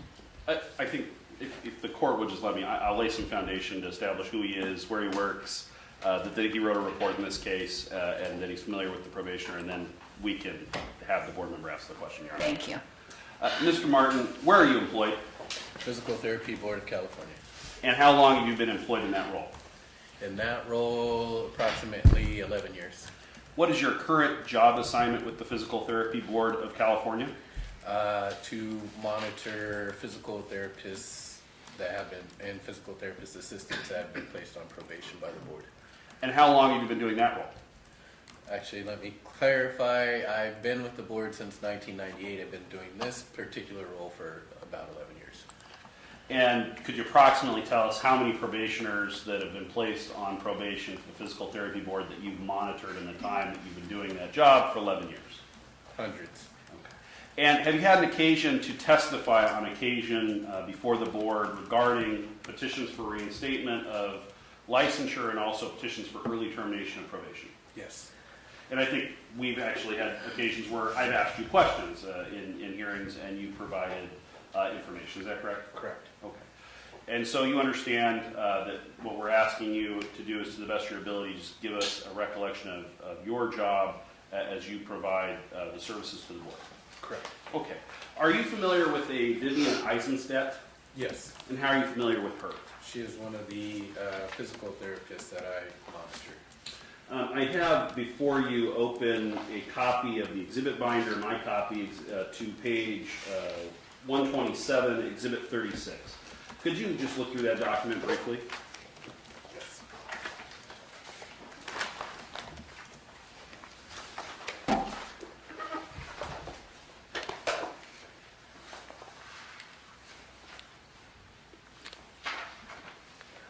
Do you recognize that document? I do. What is that document? It's the report I wrote for this hearing. And is that report accurate and correct to the best of your ability? It is. Okay, and that's a copy of your report. There's a redaction on the front page, but aside from that redaction, is that report the report that you provided in this matter? Yes. Okay. And that report's already in evidence. You said that you're familiar with Ms. Eisenstadt. Can you tell us how you're familiar with her and how you go about the process of becoming familiar with a probationer who's placed on your probation load? Well, when a person is ordered to be on probation, I receive their case. When that order becomes effective, I begin monitoring them based on the terms and conditions of probation that the board has given them. And in this case, did you do all of that? Yes. Okay. And so you've reviewed her probation terms, and you've been monitoring her now approximately for almost almost 4 years. Correct. Okay. And is Ms. Eisenstadt in compliance with her terms of probation? She is, yes. Okay. I have no further questions, Ms. Witness. All right, please, our board member? Good morning, Monty. Hello. Based on your assessment of the petitioner for reinstatement and the probationer, Ms. Eisenstadt, would you recommend that we grant her termination of her probation? That is not my job. I can only tell you that she has been compliant and met the standards that were set before her up to this date. And has she been cooperative in communications with you for the last almost 4 years? Cooperative. I think you have to know Vivian to answer that.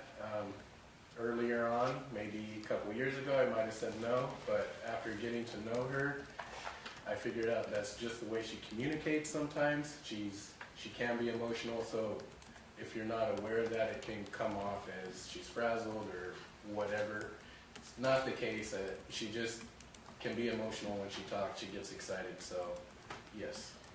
We've had conversations. I would say that she's good. Have you noticed any difference in her demeanor since the last time she came before the board for a petition for reinstatement of her license? She seems to be a lot calmer today, a lot less reactive than in the previous petition. Thank you. I have no further questions. All right, any questions from our board members? All right, any? How many interactions have you had with Ms. Eisenstadt since the last petition? Let's see, since the last petition, that was a year ago. I would say close to 15. And those interactions have all seemed to be different from ones prior to the last hearing? Well, there was a lot going on with her. She was contacting me a lot. This was during the period when her father got ill, ended up in the hospital. So there were times when she called where she was emotional because things were going on. Then there was times where she called because, she had a break or whatever, and she just wanted to discuss her probation, things that were going on. But it was never anything out of the ordinary. What she was going through, it was expected that she would be emotional. Thank you. All right, Mr. Richards, any questions from Mr. Martin? Yes, sir. Ms. Eisenstadt is subject to a number of probation terms, correct? Correct. One of those terms is drug and alcohol testing. Correct. And she's required to submit to random alcohol tests, also drug tests. Correct. Can you describe briefly how this is accomplished? Every day, Ms. Eisenstadt is required to either check in by internet or telephone call to see if she has been randomly selected to test that day. If she has, then she's required to go and test that day. If not, then she's not required to test that day. Okay. And that's every day there's a requirement for that, correct? It's a requirement that she check in every day, yes. And the testing, could you say on average would be approximately 3 times per month she would be selected? Approximately, Okay, and she's been on probation for over 3 years, correct? yes. So roughly in excess of 30, possibly in excess of 40 or even 50 tests over the course of her probation. Yeah, whatever it may be. And have you been her monitor the entire time? I have. And during that entire time, has she had any tests that were positive for alcohol or drugs? No. Thank you. And I believe you testified earlier that you have noticed a change over the course of time in Vivian's demeanor and her approach to probation, is that right? Between today and her last petition. I see. So the last year in particular. I'm talking more specifically that day she was here last year and today. I see. I see. In your interactions with her, telephonically or otherwise, have you noticed a change in her demeanor from the time you started monitoring her until now? Yeah, she's calmed down a lot. I think it's kind of normal for people when they start probation to be nervous and standoffish because they're scared and they don't know what to expect. In my experience, as time goes on, they calm down. get into a routine, and that helps them get through their probation easier. They stop fighting it as much, and they just kind of do what they're supposed to, and it seems to get easier for people when they do that. I see. And that, you found that to hold true for Ms. Eisenstadt as well? Correct. As we've gone on through the probation, she has, it seems like some of her anxiety has gone down. Whether or not that's because her Lyme disease is in remission, I don't know, but she does seem calmer now. Thank you. Nothing further. All right, anything further with Mr. Martin? All right, you were released. Thank you. All right, any further evidence for the board? Nothing responding. Mr. Gashin? Mayor, thank All you. right, brief closing remarks, Mr. Richards. Thank you. I will make them brief. You have the record in front of you. I won't belabor a number of those points. I wanted to address a couple of things. Mr. Gatchett brought up something that, in general, the board would hope not to, if I may be misquoting or misparaphrasing, would not want to release a probationer while they're in a stressful situation from probation. And I think that's actually not the case. I think that the board would not want to release a probationer if they thought that they would relapse or violate. And I think that the board would hope that when someone's released, that even if they are in a stressful situation, they'll be able to cope with that based on all the tools they've acquired and understanding of their background and whatever stressors or factors cause them to violate the act in the first place. And while I'm not testifying and I'm not sworn, I've known Ms. Eisenstadt in a professional capacity since 2014 in her initial accusation stage. My name's on a number of documents going back in the file. And she approached me concerning this petition for reinstatement. And I would echo what Monty said, that I've seen substantial change in Ms. Eisenstadt, both at this hearing from the last and also over the course of her case. And she went from someone who was, I think, very flustered, upset, possibly feeling downtrodden and wondering why this is happening to her, as someone who, based on her testimony today and the document she submitted, someone who is at peace with where she is at now in her life, with an understanding of the role she played and how she got here. Her responses are measured, not just here, but in general, and I think Monty confirmed that as well, with his interactions with Ms. Eisenstadt. And in the end, the board, of course, is going to ask, is public going to be protected with Ms. Eisenstadt on probation or off probation? And if the answer is for both, then the question becomes, what is the purpose in maintaining her on probation at this point? What function is it serving?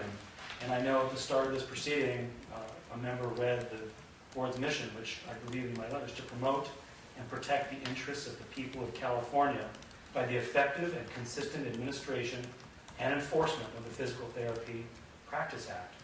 And I think the board has done that in this case by reviewing not only Ms. Eisenstadt's first conviction, but the second, taking an appropriate and measured action, placing her on probation for a period of years subject to certain terms, which are, I think, highly, they're not burdensome, but they're closely monitoring, and that Ms. Eisenstadt has to call in every day.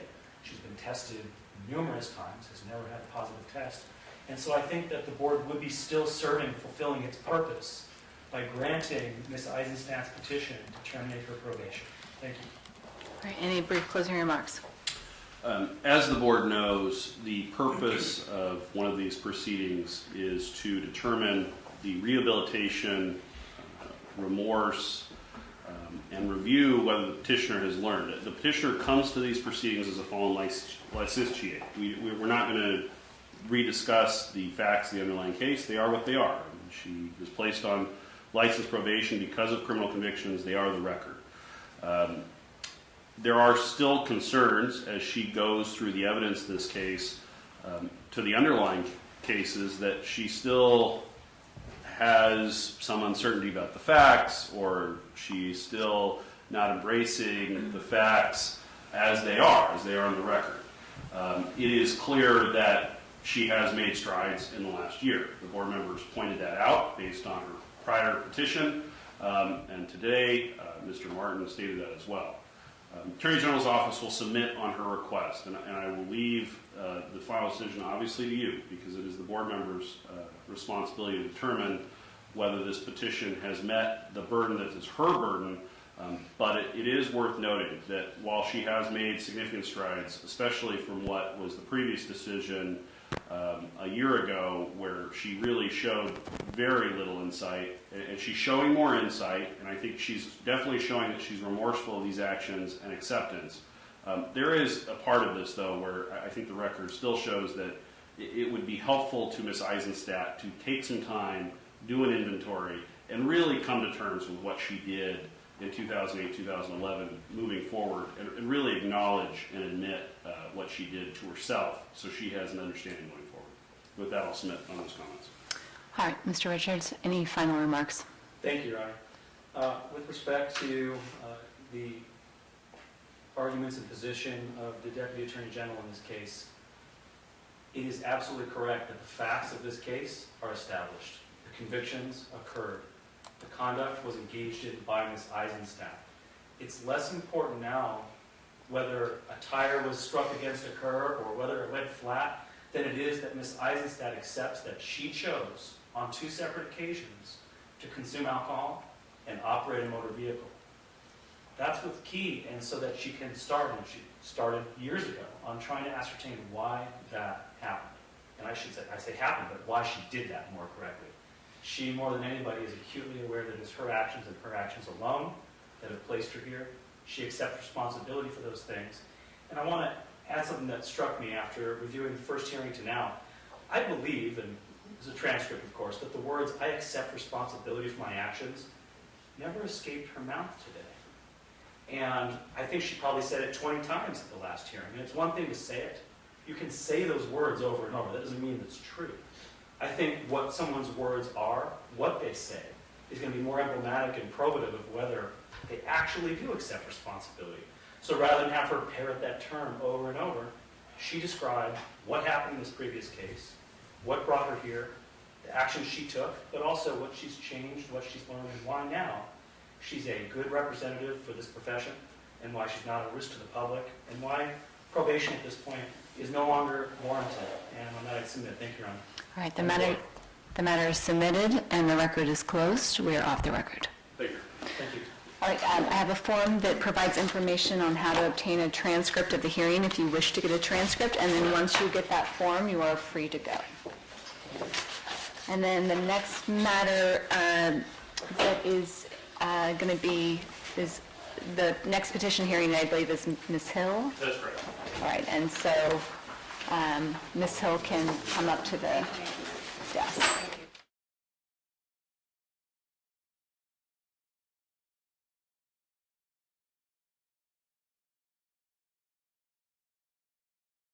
Everybody that you need to put your cell phones away too and turned off so that they don't disturb the hearing. Ms. Hill, you've had the benefit of sitting in on the hearing, so you understand that we're going to be, and on the last hearing, we're going to be going on the record here just shortly. And I will just again briefly remind you of some of the ground rules before we get started. All right, is everyone ready? I'm looking to our court reporter. She's the most important person. She has to be ready. All right then, on the record. All right, good morning. We are here on December 5th, 2018, in the matter of the petition for reduction of penalty of Shannon Elizabeth Hill. This matter is being heard before the Physical Therapy Board of California, Department of Consumer Affairs, State of California. This is the Office of Administrative Hearings, case number 2018-110086. We've already had our members identify themselves for the record, and there is a quorum present. My name is Marcy Larson. I'm an administrative law judge with the Office of Administrative Hearings, presiding over the matter this morning. And may I please take the appearance of the Deputy Attorney General. Good morning, Your Honor. John Gatschet, G-A-T-S-C-H-E-T, appearing on behalf of the Attorney General's Office pursuant to the Government Code. And seated to my right, in case the board has any questions for him, is Probation Monitor Monty Martin. All right, and Ms. Hill, you're here this morning representing yourself, is that correct? Yes.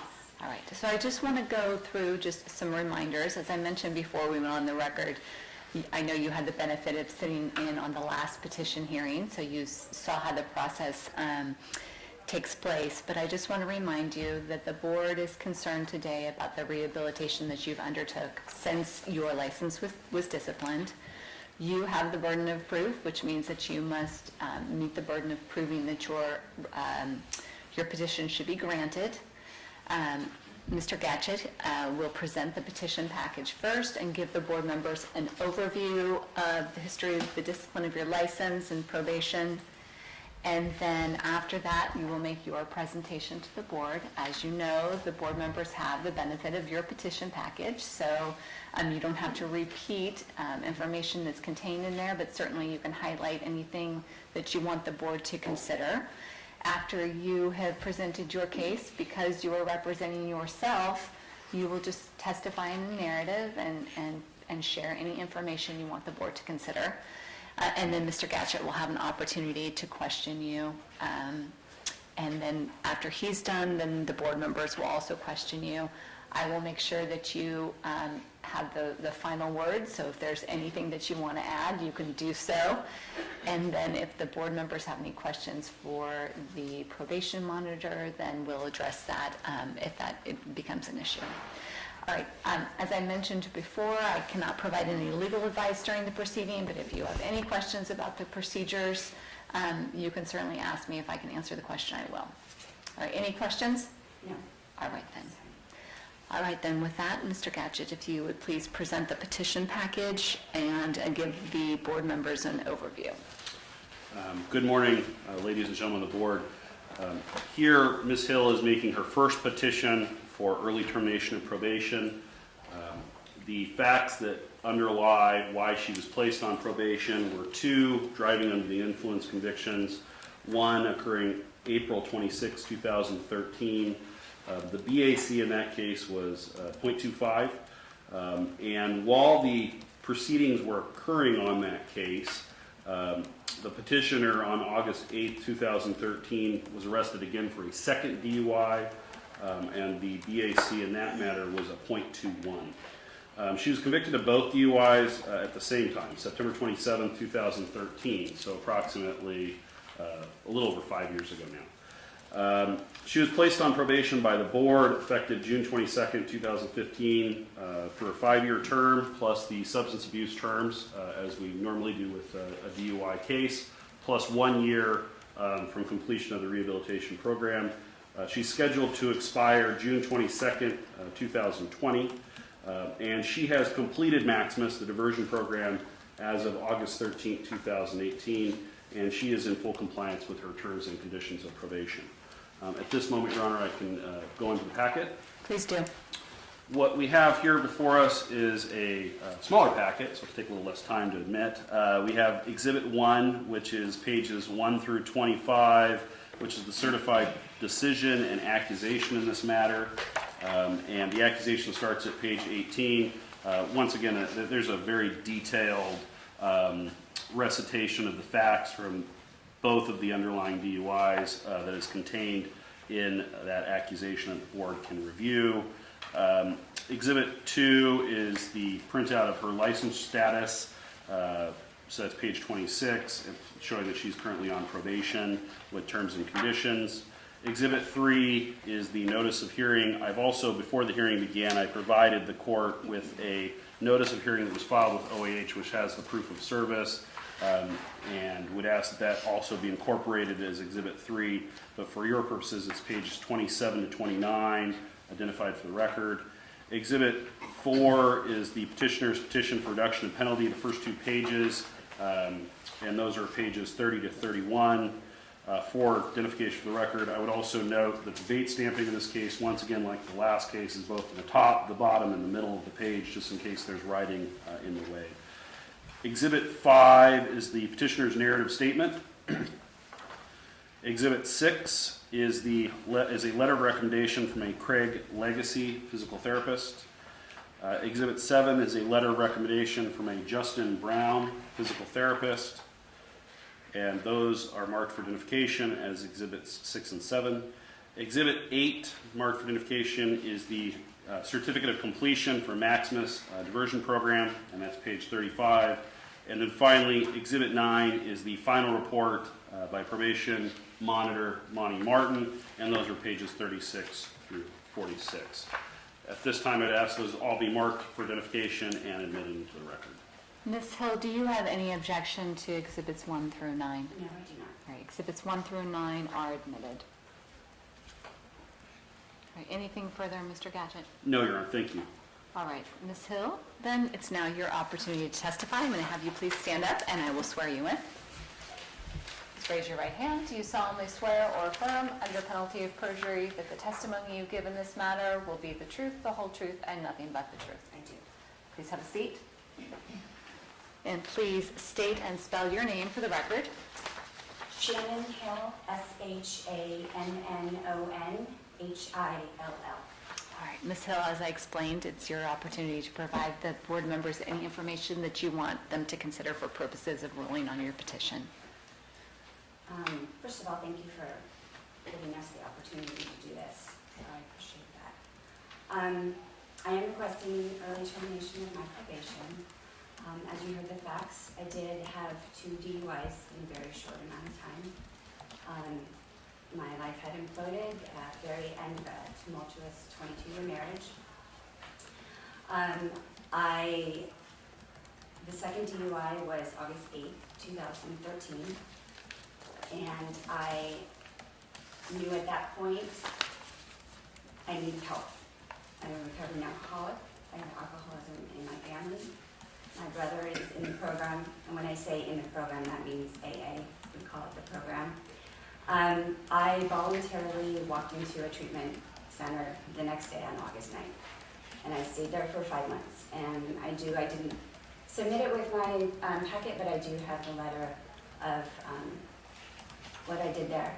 I wasn't mandated to go there by the court. I never stepped back into the house that I was living in with my ex-husband. Never went back there.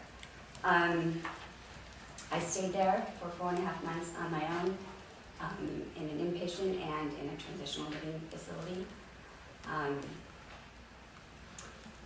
And I started my sobriety on my own for 2 years before I was mandated by the PT board to start.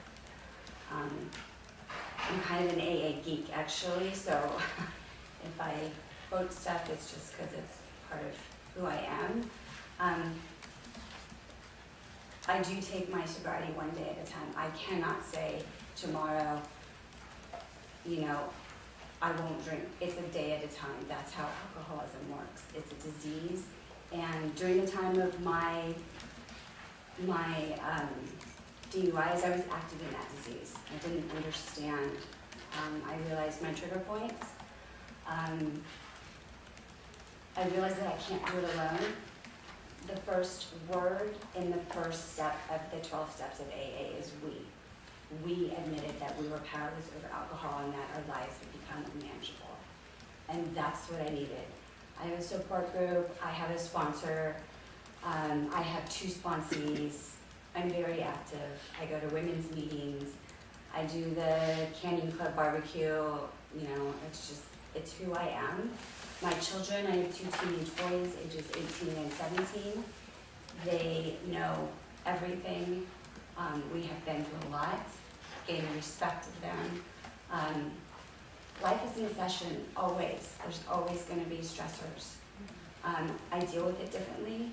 The promises of AA is Promise 11 I live by. We intuitively know how to handle situations, which used to baffle us. And I pause when I'm agitated. Again, life's in session. There's going to be stressors. My 18-year-old son had a friend who committed suicide a year ago in this January, and I've been helping him through that. He knows that I have tools that can help him manage stress and anxiety and depression. I can't have a drink of alcohol. I know that. I do not readily, I don't hang out with people who drink. My boyfriend of 2 years does not drink. My brother is in the program as well. He's a huge support, as my sponsor is.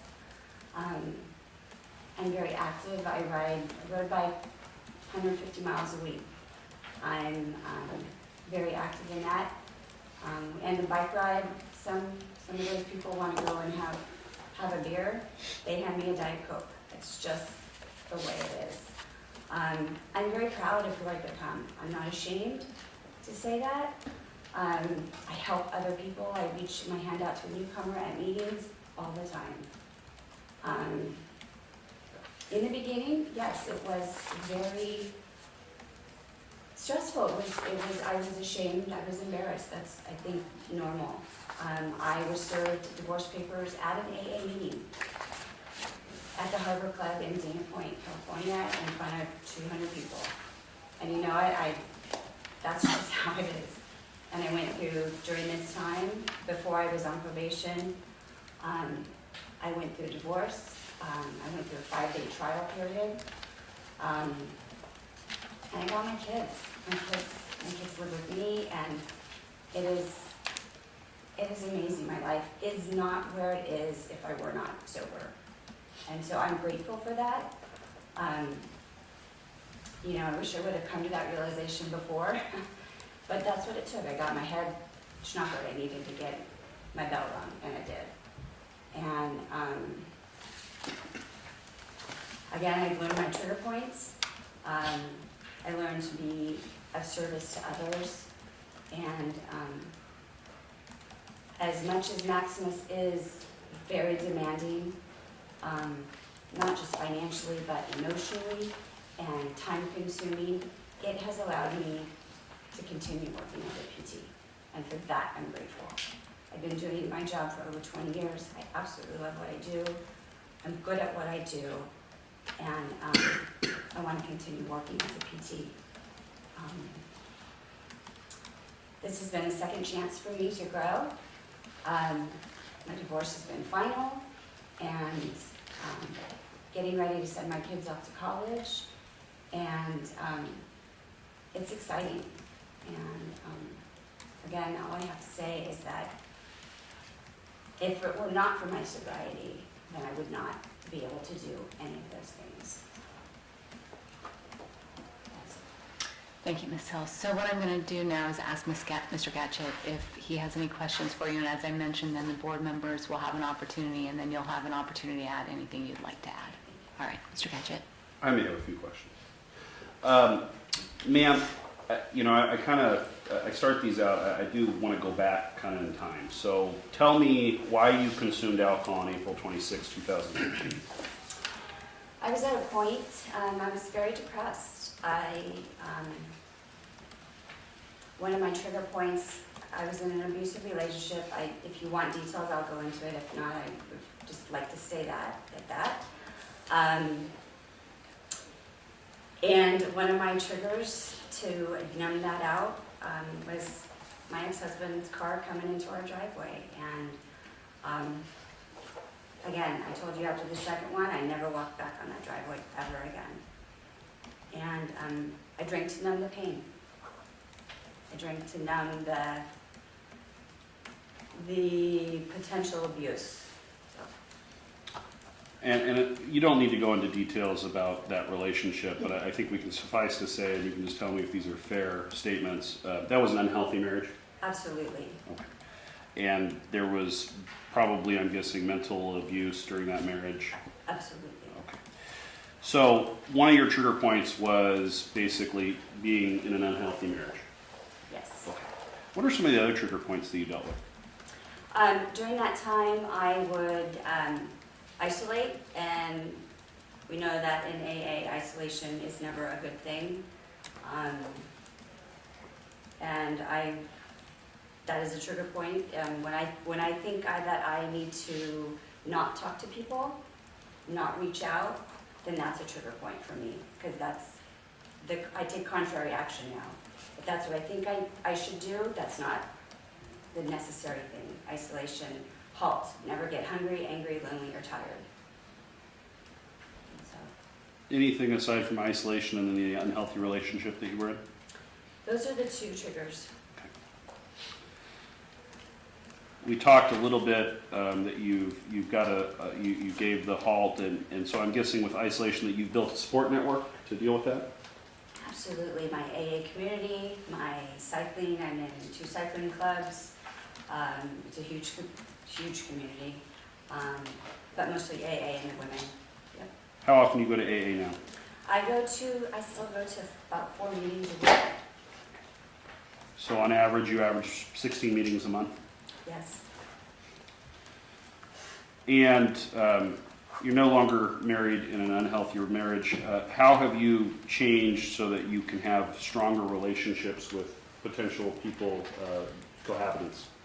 I took about 3 years with absolutely my sponsor recommended no dating, and I did that. I did not date anyone for 3 years.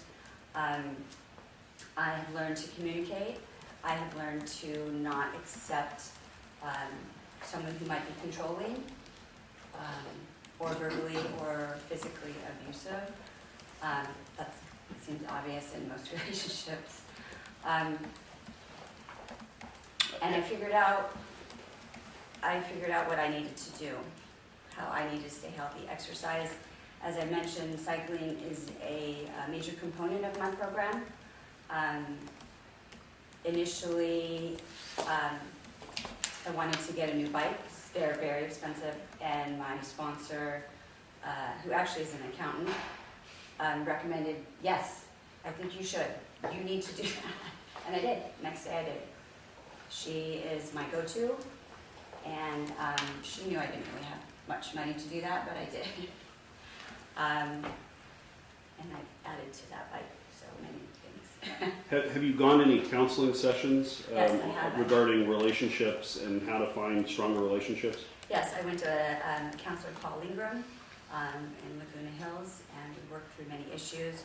Part of Maximus, we do have to go twice a week for an hour and a half and meet with a addictive counselor in a group with healthcare professionals, where that's all we talk about is issues.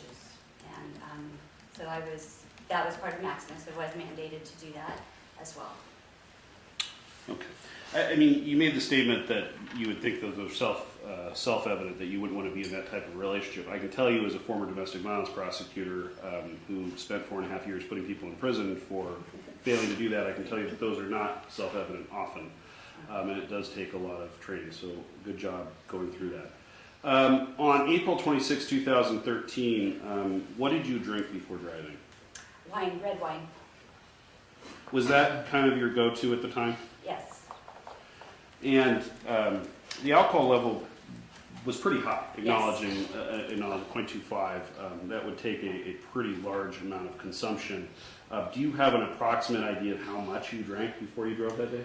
I'm very tiny, I weigh about 101 pounds. I probably had at least, 4 glasses, Okay. probably. And I'm guessing these were 4 pretty healthy glasses. Pretty healthy, I'm sure, yes. So we're talking almost a bottle. Yes, probably almost a bottle. Why did you choose to drive? When I was active in my disease, I don't think I wasn't thinking rationally. You don't think rationally when you're active in that disease. It's not a choice, I just did.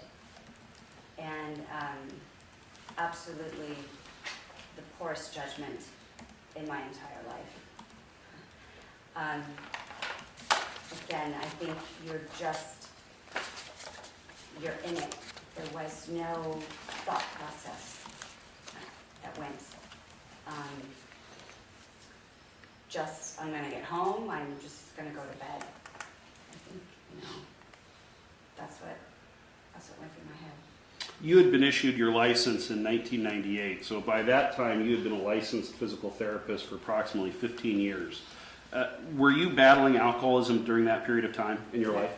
No. Okay. I did not start drinking alcoholically until probably the latter year of 2011, about a year and a half, 2 years before that.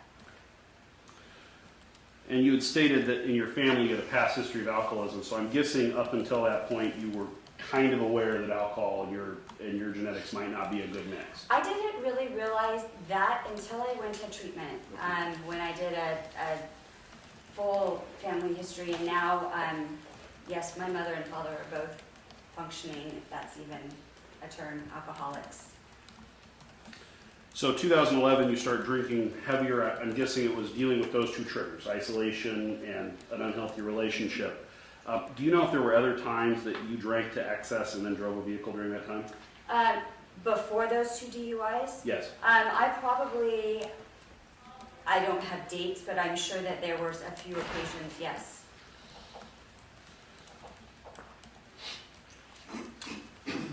Then you received a second DUI. You were arrested on August 8th.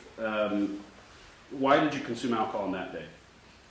Same reason. I was still living in the house. I thought that I could handle it by myself. I thought that I could deal with it. My ex-husband, his name is Eddie, he threw a vase at me, and I got my keys and left. And I didn't want it to escalate into a huge fight before the children. And I went and had some glasses of wine, and I just was numb. I had been, something had hit my forehead, threw that vase in my forehead, and I didn't want to go to the ER, and so that's what I did instead. And so, were you drinking at home before the No. physical incident? Okay, so you drank after you left the residence? Yes. Do you remember where you went to drink? Or? I just went to CVS and got some alcohol, and I went over to a friend's, and I tried to talk about it, and then I stayed there a few hours and then came home, or didn't go home. I don't know why I was even trying to go home at that point. I didn't have anywhere else to go. And That was so, August 8th. I'm sorry, I didn't hear the last part. That was August 8th. That was the night of the DUI. and so, I guess one of my questions I had when I was reviewing your file was that you were pending criminal liability on the first DUI. And so, why would you choose to drive knowing all the ramifications that could occur, since you were already going through said ramifications on that occasion after drinking? Again, my personal life at that time had just imploded, and being in a disease actively, I didn't have tools. I almost didn't care. I didn't think that anything, that I didn't matter. I didn't think that it would matter. Didn't care what happened. I was so in a depression. I was in a depression. My life had just imploded so fast. And, I sat in that jail cell August 8th, and I just made a decision. I just made a conscious decision that I am not going to do this. I need help, and that I want my life back. And when I got out, I took a bus to that treatment center with the clothes I had on my back.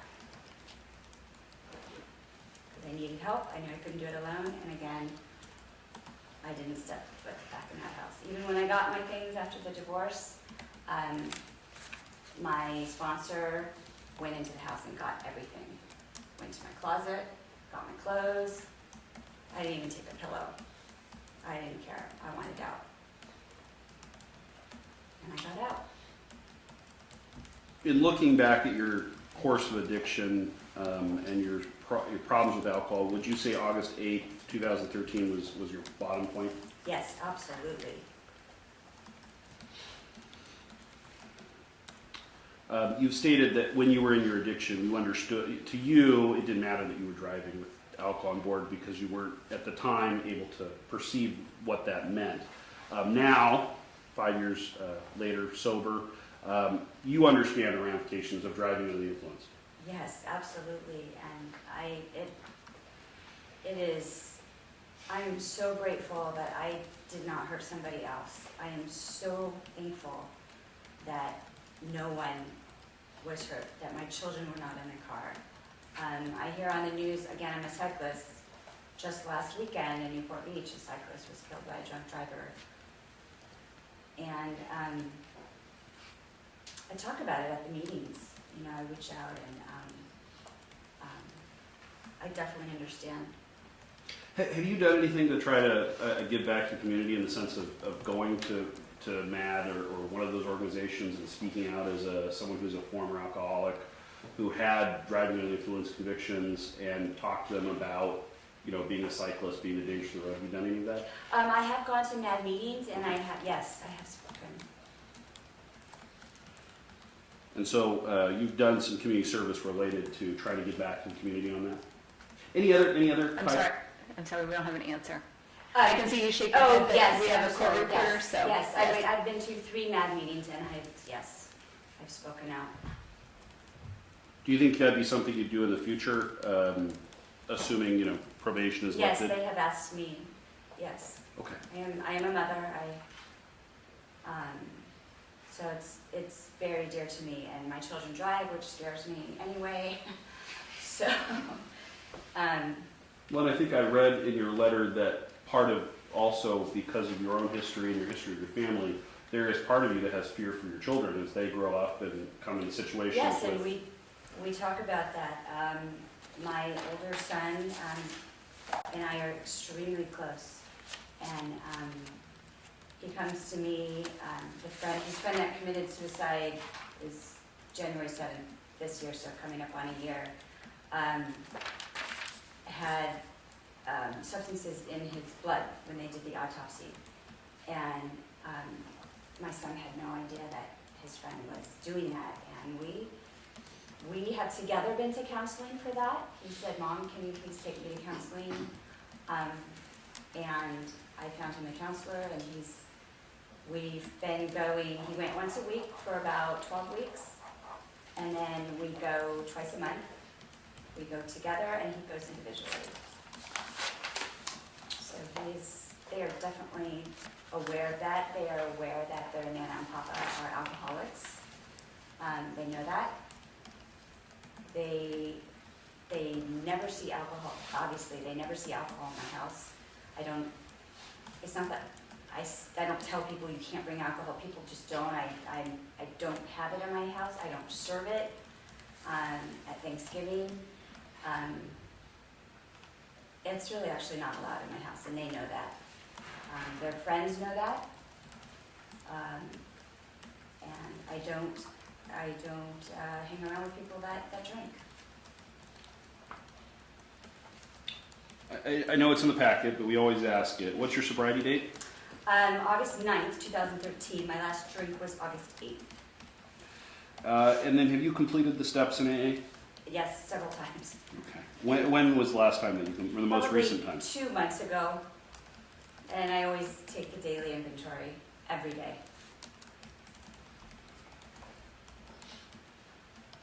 And Ms. Hill, I'm just going to remind you, just wait until he finishes the question, and it just makes it easier on our court reporter. Thank you. When you made amends during the steps, what were the hardest amends that you've had to make? My ex-husband. He didn't accept them, but I made them.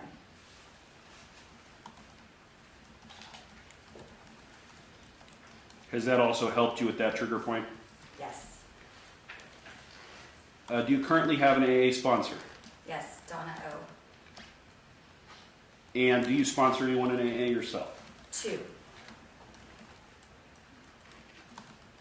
And will you continue to keep on doing that and keep on going to AA even if your probation is lifted in this matter? Yes. 2 sponsees is enough for me right now, I think. So, but yes, the 2 sponsees, and then like I said, I go to 4 meetings a week. Are you an Sometimes alcoholic? 5. Sorry. Sometimes 5. Sorry about that. I don't want to talk over you. I know we're trying to create a record. Are you an alcoholic? I'm a recovering alcoholic, yes. And will you be an alcoholic, recovering alcoholic the rest of your life? Yes, You understand that? I definitely understand that. Alcoholism, AA teaches, it's in the big book, there's not a cure. You are never cured of alcoholism. So I understand that, and I treat it as a deadly disease because it is a deadly disease. I cannot have a drink, I cannot have a sip of alcohol, and I know that. I don't miss it, I don't care. We covered this earlier. So for you, your addiction really started 2011 and then ended in 2013 in terms of the active alcohol use. Had you drank before 2011? Very limited. I would probably have a glass of wine at Christmas, Thanksgiving. I was a marathon runner. I was always a cyclist. Very active, health-wise. So not really. Not even coffee. We talked about your trigger points earlier. We talked about the two that were your issues: isolation and then the unhealthy relationship with your ex-husband. We talked about, you mentioned that you made amends to your ex-husband and that helped deal with that trigger. In addition to that, what other things are you doing to deal with your trigger points? I don't put myself, I plan ahead. I don't put myself in situations that I think could potentially be a trigger. Simplest thing as my son's high school soccer game. We don't sit next to each other, my ex-husband and I. And my son would like us to, but we're civil. And my ex-husband comes and he tries to poke me and he knows I don't tolerate it anymore. I put my foot down. Please don't talk to me that way, and I walk away. And I trained him well after that. He learns not to do that anymore. And I myself, I remain teachable. I'm willing to learn anything that I need to learn. It's an ongoing process. Again, I don't want to sound cliche. It's one day at a time. It is literally one day at a time, and that's what they teach you in AA. I can't predict the future. I can't predict tomorrow. I'm grateful that I'm here today. I'm grateful that I get to go home tonight and get on a plane and see my kids. My 18-year-old's picking me up at the airport. My boyfriend has to work, so. Just generally dealing with stress. Being a health professional, as you know, is very stressful. You had mentioned on direct testimony that you cycle, and you're an active cycler. You mentioned that you're in AA, and you continue to be in AA. That you've done counseling in the past, but I don't know what you're currently doing in terms of that. Are there any other things that you're doing to deal with just the normal stress that comes with your job? I'm a faith-based person. I go to Compass Bible Church. I am active in the women's Bible study there. That's a support group, and they all know everything in my history as well. So I have a spiritual foundation as well.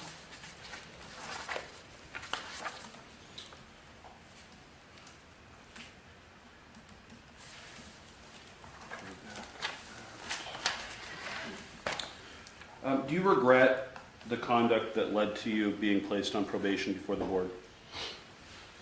Can you Sure. restate that? Do you regret the decisions you made that placed your license on probation? Absolutely. Why do you regret those decisions? I put myself in danger. I put other people in danger. I understand that I needed to be punished, and I'm grateful that I was. I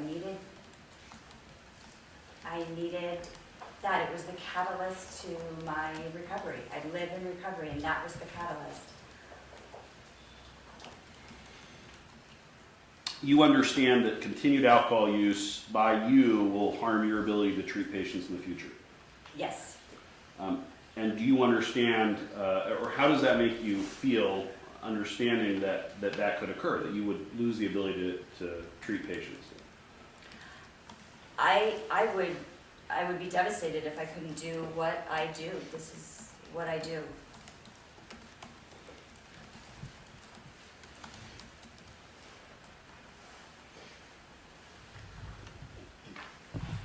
And then finally, how can you promise to this board that everything that you're doing now will continue if your terms and conditions are lifted in terms of your licensure. I had a woman tell me when I first started AA that she's been sober now probably close to 38 years, that she has a daily routine, and I have a daily routine as well. And she does X, Y, and Z, and that's what keeps her sober. And there's many variables. And if she took out one of those variables, she doesn't know what would happen, so why would you take that variable out? And that's what I do. I remember her vividly telling me that. And so I do have a daily routine. I take a daily inventory. I get up, I say a prayer. It doesn't have to be on my knees, it can be in the shower, wherever on my way to work. I say a daily prayer, I take a daily inventory. If my, I check in with my kids, I go to work. On Tuesdays and Thursdays, I go to a women's meeting after work. I have a routine. I do a hill climb interval on Wednesday. I ride my 75 miles on Saturday. I do a recovery ride on Sunday. And I call my sponsor. We meet every Thursday. She's usually at my women's meeting. I talk with my brother once a week. I call my sister 3 times a week. I have a routine. And all of that keeps me where I'm at, keeps me grounded. So I don't want to take any of those variables out. I have no further questions. Thank you. All right, now opportunity for our board members, starting to my right. Thank you for coming today, and thank you for sharing a little bit about your experience, because I also have a personal experience with domestic violence, so I know the implications and the effect that it has on a person. I commend you for your courage in recognizing that you have a disease and taking the initiative to address it and find immediate help. I also want to commend you for taking ownership and not placing yourself in a bubble away from the rest of the world, so it holds you accountable. So I did want to say that to you because you've been through a really difficult time. I wanted to talk about, and I hope this isn't too painful, but when you said your ex-husband threw a vase at your forehead, and that you refused to go to the ER. Did he hit you with the vase? No, he threw it. We were in the hallway, and he picked it up and he threw it, and it grazed me. It didn't require stitches or anything of that nature, but it just sent me in survival mode, and I had to get out.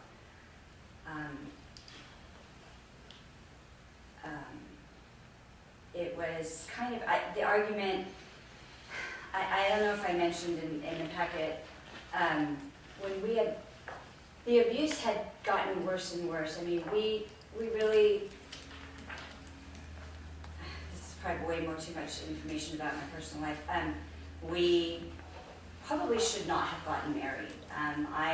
When we were dating, I was going to UC Irvine for my undergraduate. I was living off campus, and it was November 13th, 1988, and 2 days before my birthday, and someone broke into my house with a ski mask. I was raped at knife point. And back then there was no cell phones or anything of that nature. And when that ended, 3 or 4 hours later, and I called the police and I went to the ER and all of that. And I called him from there.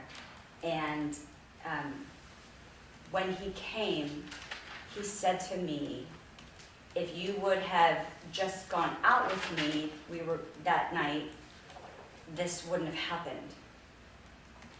And so I think that was still in the back of my mind, like that I was not validated, I wouldn't be, I don't know, I was just scared, I just went into survival mode. And that incident has come up between us, and he still to this day will say that. He said that in the hearing in our divorce trial. And so I don't know at that moment what was going through my head. I was just scared. I didn't answer your question, did I? Well,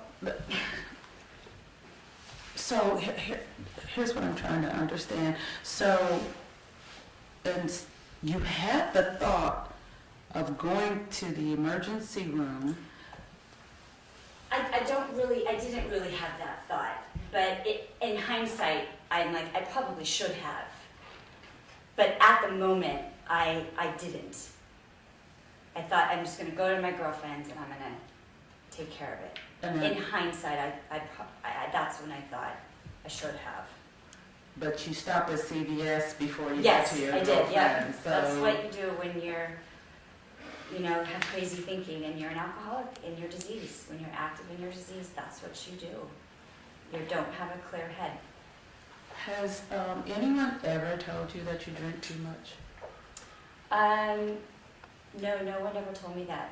I was a closet drinker. So you never drank in front of your kids either? Not really, nope. Have you ever told anyone that they drink too much? Yes. I told my parents that. That was not received very well. Okay, and then one last question is, I saw that one of your employers let you go when he found out about your probation status. And so I want to know, what is your experience with sharing your status with patients? So that was because Tim Cowell at Alicia Ganger Physical Therapy, Optum Healthcare would not renew the contract with our clinic if they had a PT that was on probation. And so he had just taken over that clinic. He bought it from Ernie Roman the week before, and the young kid, I get it, he didn't want to deal with it. They tried everything. They called Optum, they called Dr. Anderson, please, can we know, we can't. And they said, absolutely not. And it was kind of a mute. I said, I understand, and they said, we don't want to do this. So that answers the first, that explains that. But yes, it was a formal, I got a paper, all of that. It was devastating. And when people ask me, I just tell them the truth. I mean, what, tell public, what am I going to say, That's it.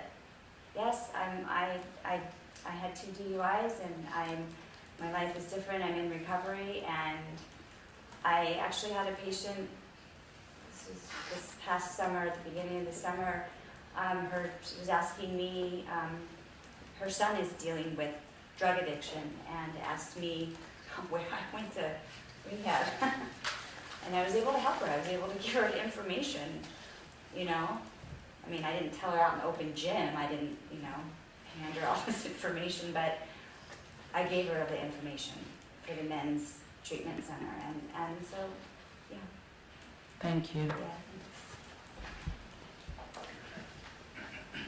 Hi. Hi. Okay, so I have a few questions, and I'll give you time to breathe in between because they're going to be a little penetrative, Okay. So you mentioned that for you, the drinking started in 2011, and by 2013, you were a full-blown alcoholic. Mm-hmm. And that can be explained through, genetic and past patterns of parents. Is that how you explain it? I don't blame my genetics, if that's what you're asking. In learning about it, it's just part of the puzzle. You have that, and then you have emotional instability, some depression, an abusive relationship, and the whole package comes together. And it was there. So for me, when I drank a glass of wine, you know, my pleasure system in my brain was like, wow, that more than a normal non-alcoholic brain would do. So I don't blame anybody or any person or any genetics. It was, you know, it was me that did it. Yeah, what I'm really asking is, you know, that the 2011 period is what you recall as a pertinent period where it started the volume, where you saw that pleasure centers being lit up within yourself, right? Mm-hmm. That was a time when the marriage was, my husband, I found out he was having an affair from someone at his work. It was just all of that accumulation, all of that before, and then that was just the straw that broke the camel's back for me. Yes, so I'm going to ask you some of that questions because you mentioned that the abusive relationship is one of those triggers, and a primary trigger, I would imagine. Right. Right? So your relationship, how long were you married? 22 years. I got married at age 22. He's 10 years older. Was this the first time you've been in an abusive relationship? First and only, yes. And you have 2 sons. Yes. Did they model that same behavior from your husband? Thankfully, no, and that took I was very concerned, that took a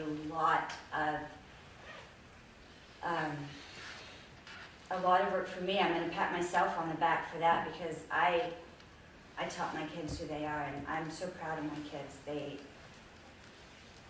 My older son, he's the kindest person that I know. I mean, he's a long-haired surfer, you know, surfer dude, but he is just, and he knows about my rape, and both of my children do, just within the last 6 months. And he said to me during the convictions I'm drawing a blank on the guy's name in the news, the convictions, my son Joshua said, you know, Mom, we were in the car the other day with Dad, and he said something that made me really mad and uncomfortable. And beginning of the Me Too movement type thing, and my ex said, you know, those women will say anything for attention, probably just like your mom. And my son Joshua, he told me this, and I said, you know, and that makes me mad. That makes me angry. I just paused and I said, what did you do? And he said, I told him, Dad, that is unacceptable, and I disagree with you, and Mom's, and it's amazing. I mean, and I did that to my kid. I taught my kid that. I taught him how to respect women. And their teachers tell me out of the blue, your children have just, and again, I'm going to give myself kudos on that. So, I didn't answer your question again, I'm sorry. So again, we're gonna, I have another question on the dynamic of the relationship, because this is probably a very important point for me to consider, is you've identified your ex-husband and your relationship dynamic. Can you give me very specific criteria for if these were to show up in any of your relationships, these will be the deal breaker, and if it were to show up in your relationship that you've had the last 2 years, that you will end that? So the gentleman that I'm currently in a relationship with for 2 years, that was laid out on the table the first date. I said, this is a deal breaker. I don't drink, and he said, I don't drink, and he's never, for many other reasons, his mother was an alcoholic, and other reasons. There's any kind of controlling behavior. It was laid out on the first date. So it's been, I have to, if I think something's stirring, I revisit that. that message again to him. So. And again, I took 3 years by myself. My sponsor said, I do not want you dating, I don't want you, that's it. And I didn't, because I needed to figure that out. I needed to figure out what I would tolerate and what I wouldn't. And there's certain yelling, I don't do yelling. I don't do door slamming, I don't do swearing, I don't tolerate drinking, I don't tolerate you telling me how to raise my kids, I mean, there's a lot of stuff that I'm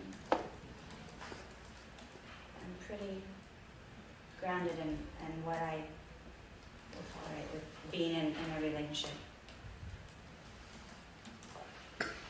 So no drinking, no controlling behavior, no yelling, no door slamming, no swearing, and don't tell me how to raise my kid. If I ask him for advice, I mean, you know, we do talk about child rearing and all of that. His children are older. I ask him, he's been through it. He's been through the college application processes, all that. Those are different things. I mean, it's, you know, it takes a village to raise a kid. I mean, I ask people who have been through it to help me. I asked my sister who has older children out of the house.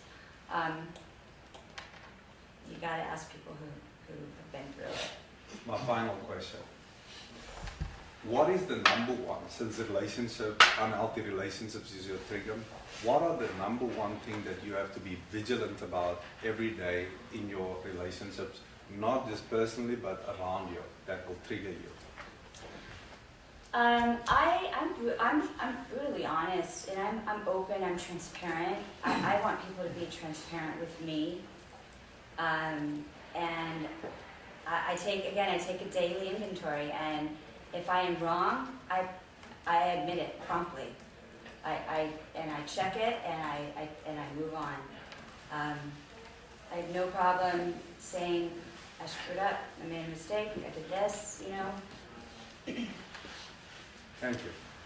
All right, and I just want to just for timing purposes, we can't go much beyond 12:15 without a break. So if we're, just be mindful, if we're going to go beyond 12:15, then we'll have to recess and come back and finish up. If we can finish up, great, but I just so we make sure we give our court reporter a break. She can't go much longer. Okay, thank you. Okay, a few questions. Can you tell me what the benefit is of repeating the steps? My sponsor says, you know, life changes and new situations arise, and you see it in a different perspective. Everything is perspective now. Now that I have 2 sponsees, I see things with different eyes. One is older, one is younger than me. So they recommend it. You can't floss your teeth once a month and think you're going to get a great checkup. You got to keep doing it. I mean, that's kind of how I see it. That makes sense. Do you have any temptations for alcohol? I have not had any temptations, and, you know, I hope that I don't. If I keep doing what I'm doing, again, if I keep all my variables, all my ducks in a row, I hope that I continue to not have temptations. You have 1 more year left of probation? Yes. Why not just write it out? Why are you here today? I've worked hard. I want to be able to, I need some extra money. I want to be able to do some home health. I can't do home health. I want to be able to use an aid. I can't use an aid, so, you know, yeah, I could write it out, but. And you appear to be very strong and convicted in your position of abstaining from alcohol. Have you seen others with the same strength and conviction relapse? I have not seen people with my involvement in AA relapse. I've seen other people relapse that come back as a newcomer that haven't been involved and stopped going to meetings and stopped doing the program, stopped talking to their sponsor, and those individuals I have seen relapse. I think that would be my next question is, you know, what did you learn from that you'll try not to repeat? Yeah, I mean, it breaks my heart when I see a woman come back in and her head's down and it's horrible because I know what she's feeling. I mean, shame and frustration, you gotta start over. And so I try and help those women get through the early days. And again, I have 2 sponsees, that's kind of enough on my plate right now. But I recommend other women to them. And I don't ever want to feel that way. I don't ever want to be in that situation. I walked into the Pacific Hills Treatment Center. I was broken. And again, I knew I couldn't do it alone, and they just, that's it. So I never looked back. Thank you. All right, to my left. I double checked that time. Congratulations on the changes that you've made. Thank you. I just have one question that hasn't been taken by my other board members. Did you ever treat patients while you were under the influence of alcohol? Never. It was never a work-related, ever. It was a nighttime.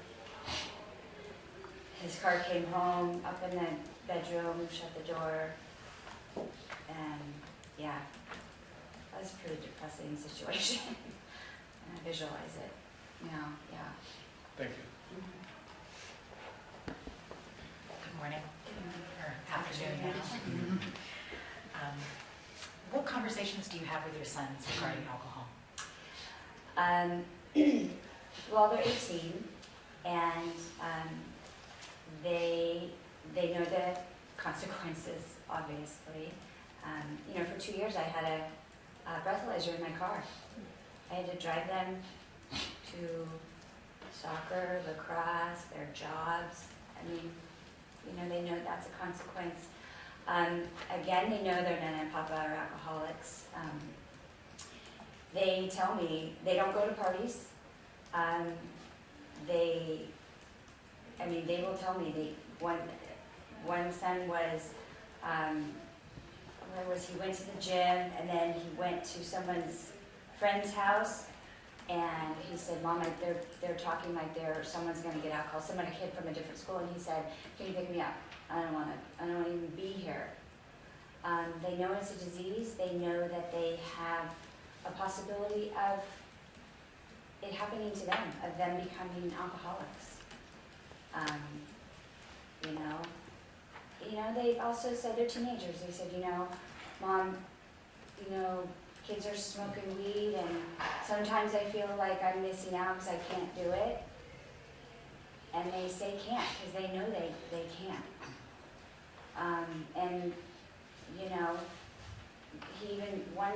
My older one even said to me, I was really tempted, and I didn't. I remember what you told me, and so I'm grateful.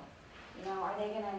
Hopefully they don't make mistakes. They're kids, and we are in communication all the time. So it's one day at a time for me as a parent with them as well. So we're pretty open about it. At one point, I thought the friend that committed suicide, I had seen something on my son's phone that led me to think he could possibly also be, smoking pot. And I started drug testing him. Amazon, you can get anything on Amazon. You can get drug kits on Amazon. And I said, my counselor, I was seeing a counselor at the time, this was, a few years ago or so, and she recommended, she works with adolescents who are addicted adolescents, and she said, this sounds weird, but offer your son $10. Every clean test, $10. And he was clean, he was, but he's like, $10? I'll pee in the cup. And I watched him, he peed in the cup, and he got like a couple $100. So, he knows, I go, I'm gonna go broke. But I did it. I gave him $10 for every clean pee cup he had. And he had them, they were always clean, And now he jokes, so, he'll have, what do we have it? I think he brought apple juice. He goes, oh, it looks like my pee cup, huh? I mean, we have to joke too, they're kids, you know, we have to make it, I have to bring it to their level too. And so, yeah. Thank you.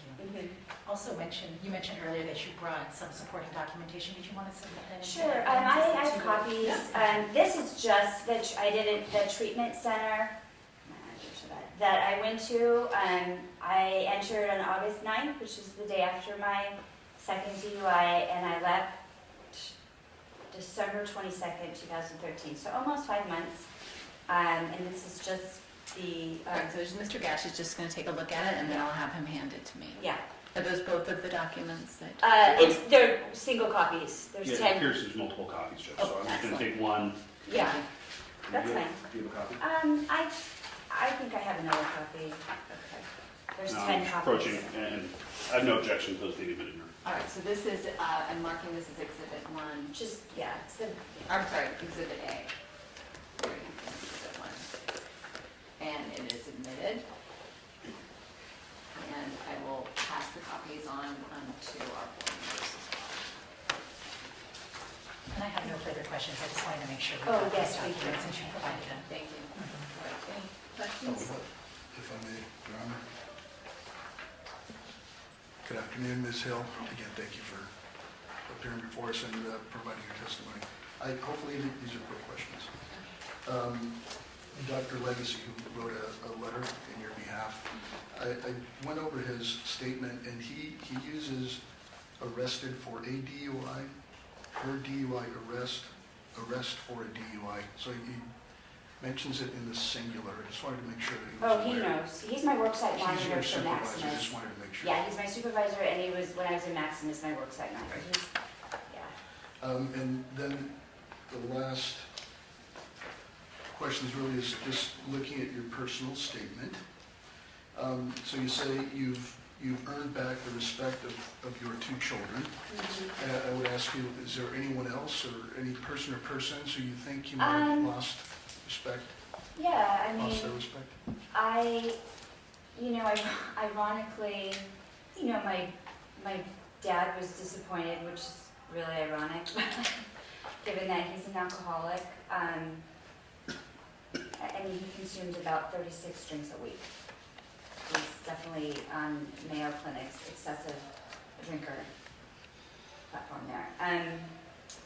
But he knows what I've gone through, and he doesn't like me to talk about AA at all. He's very offended, very much so.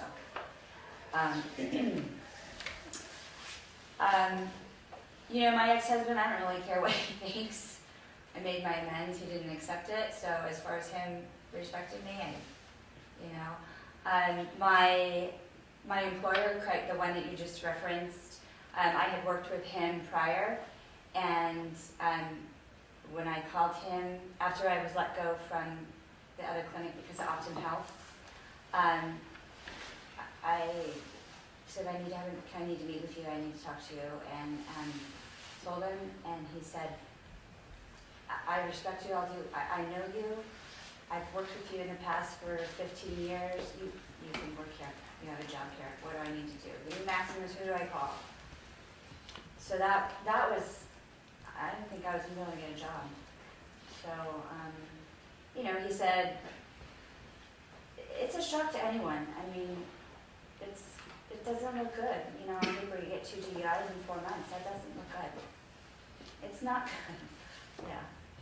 Do you feel you've lost any single person or persons in the plural trust?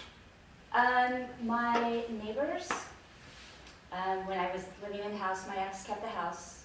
I gave him the house. Like I said, I walked out. I rent a 2-bedroom apartment. My kids share a room. I pay more than he pays in the mortgage. I didn't care. I didn't want the house. I didn't want anything. My neighbors that lived 2 doors down from that house,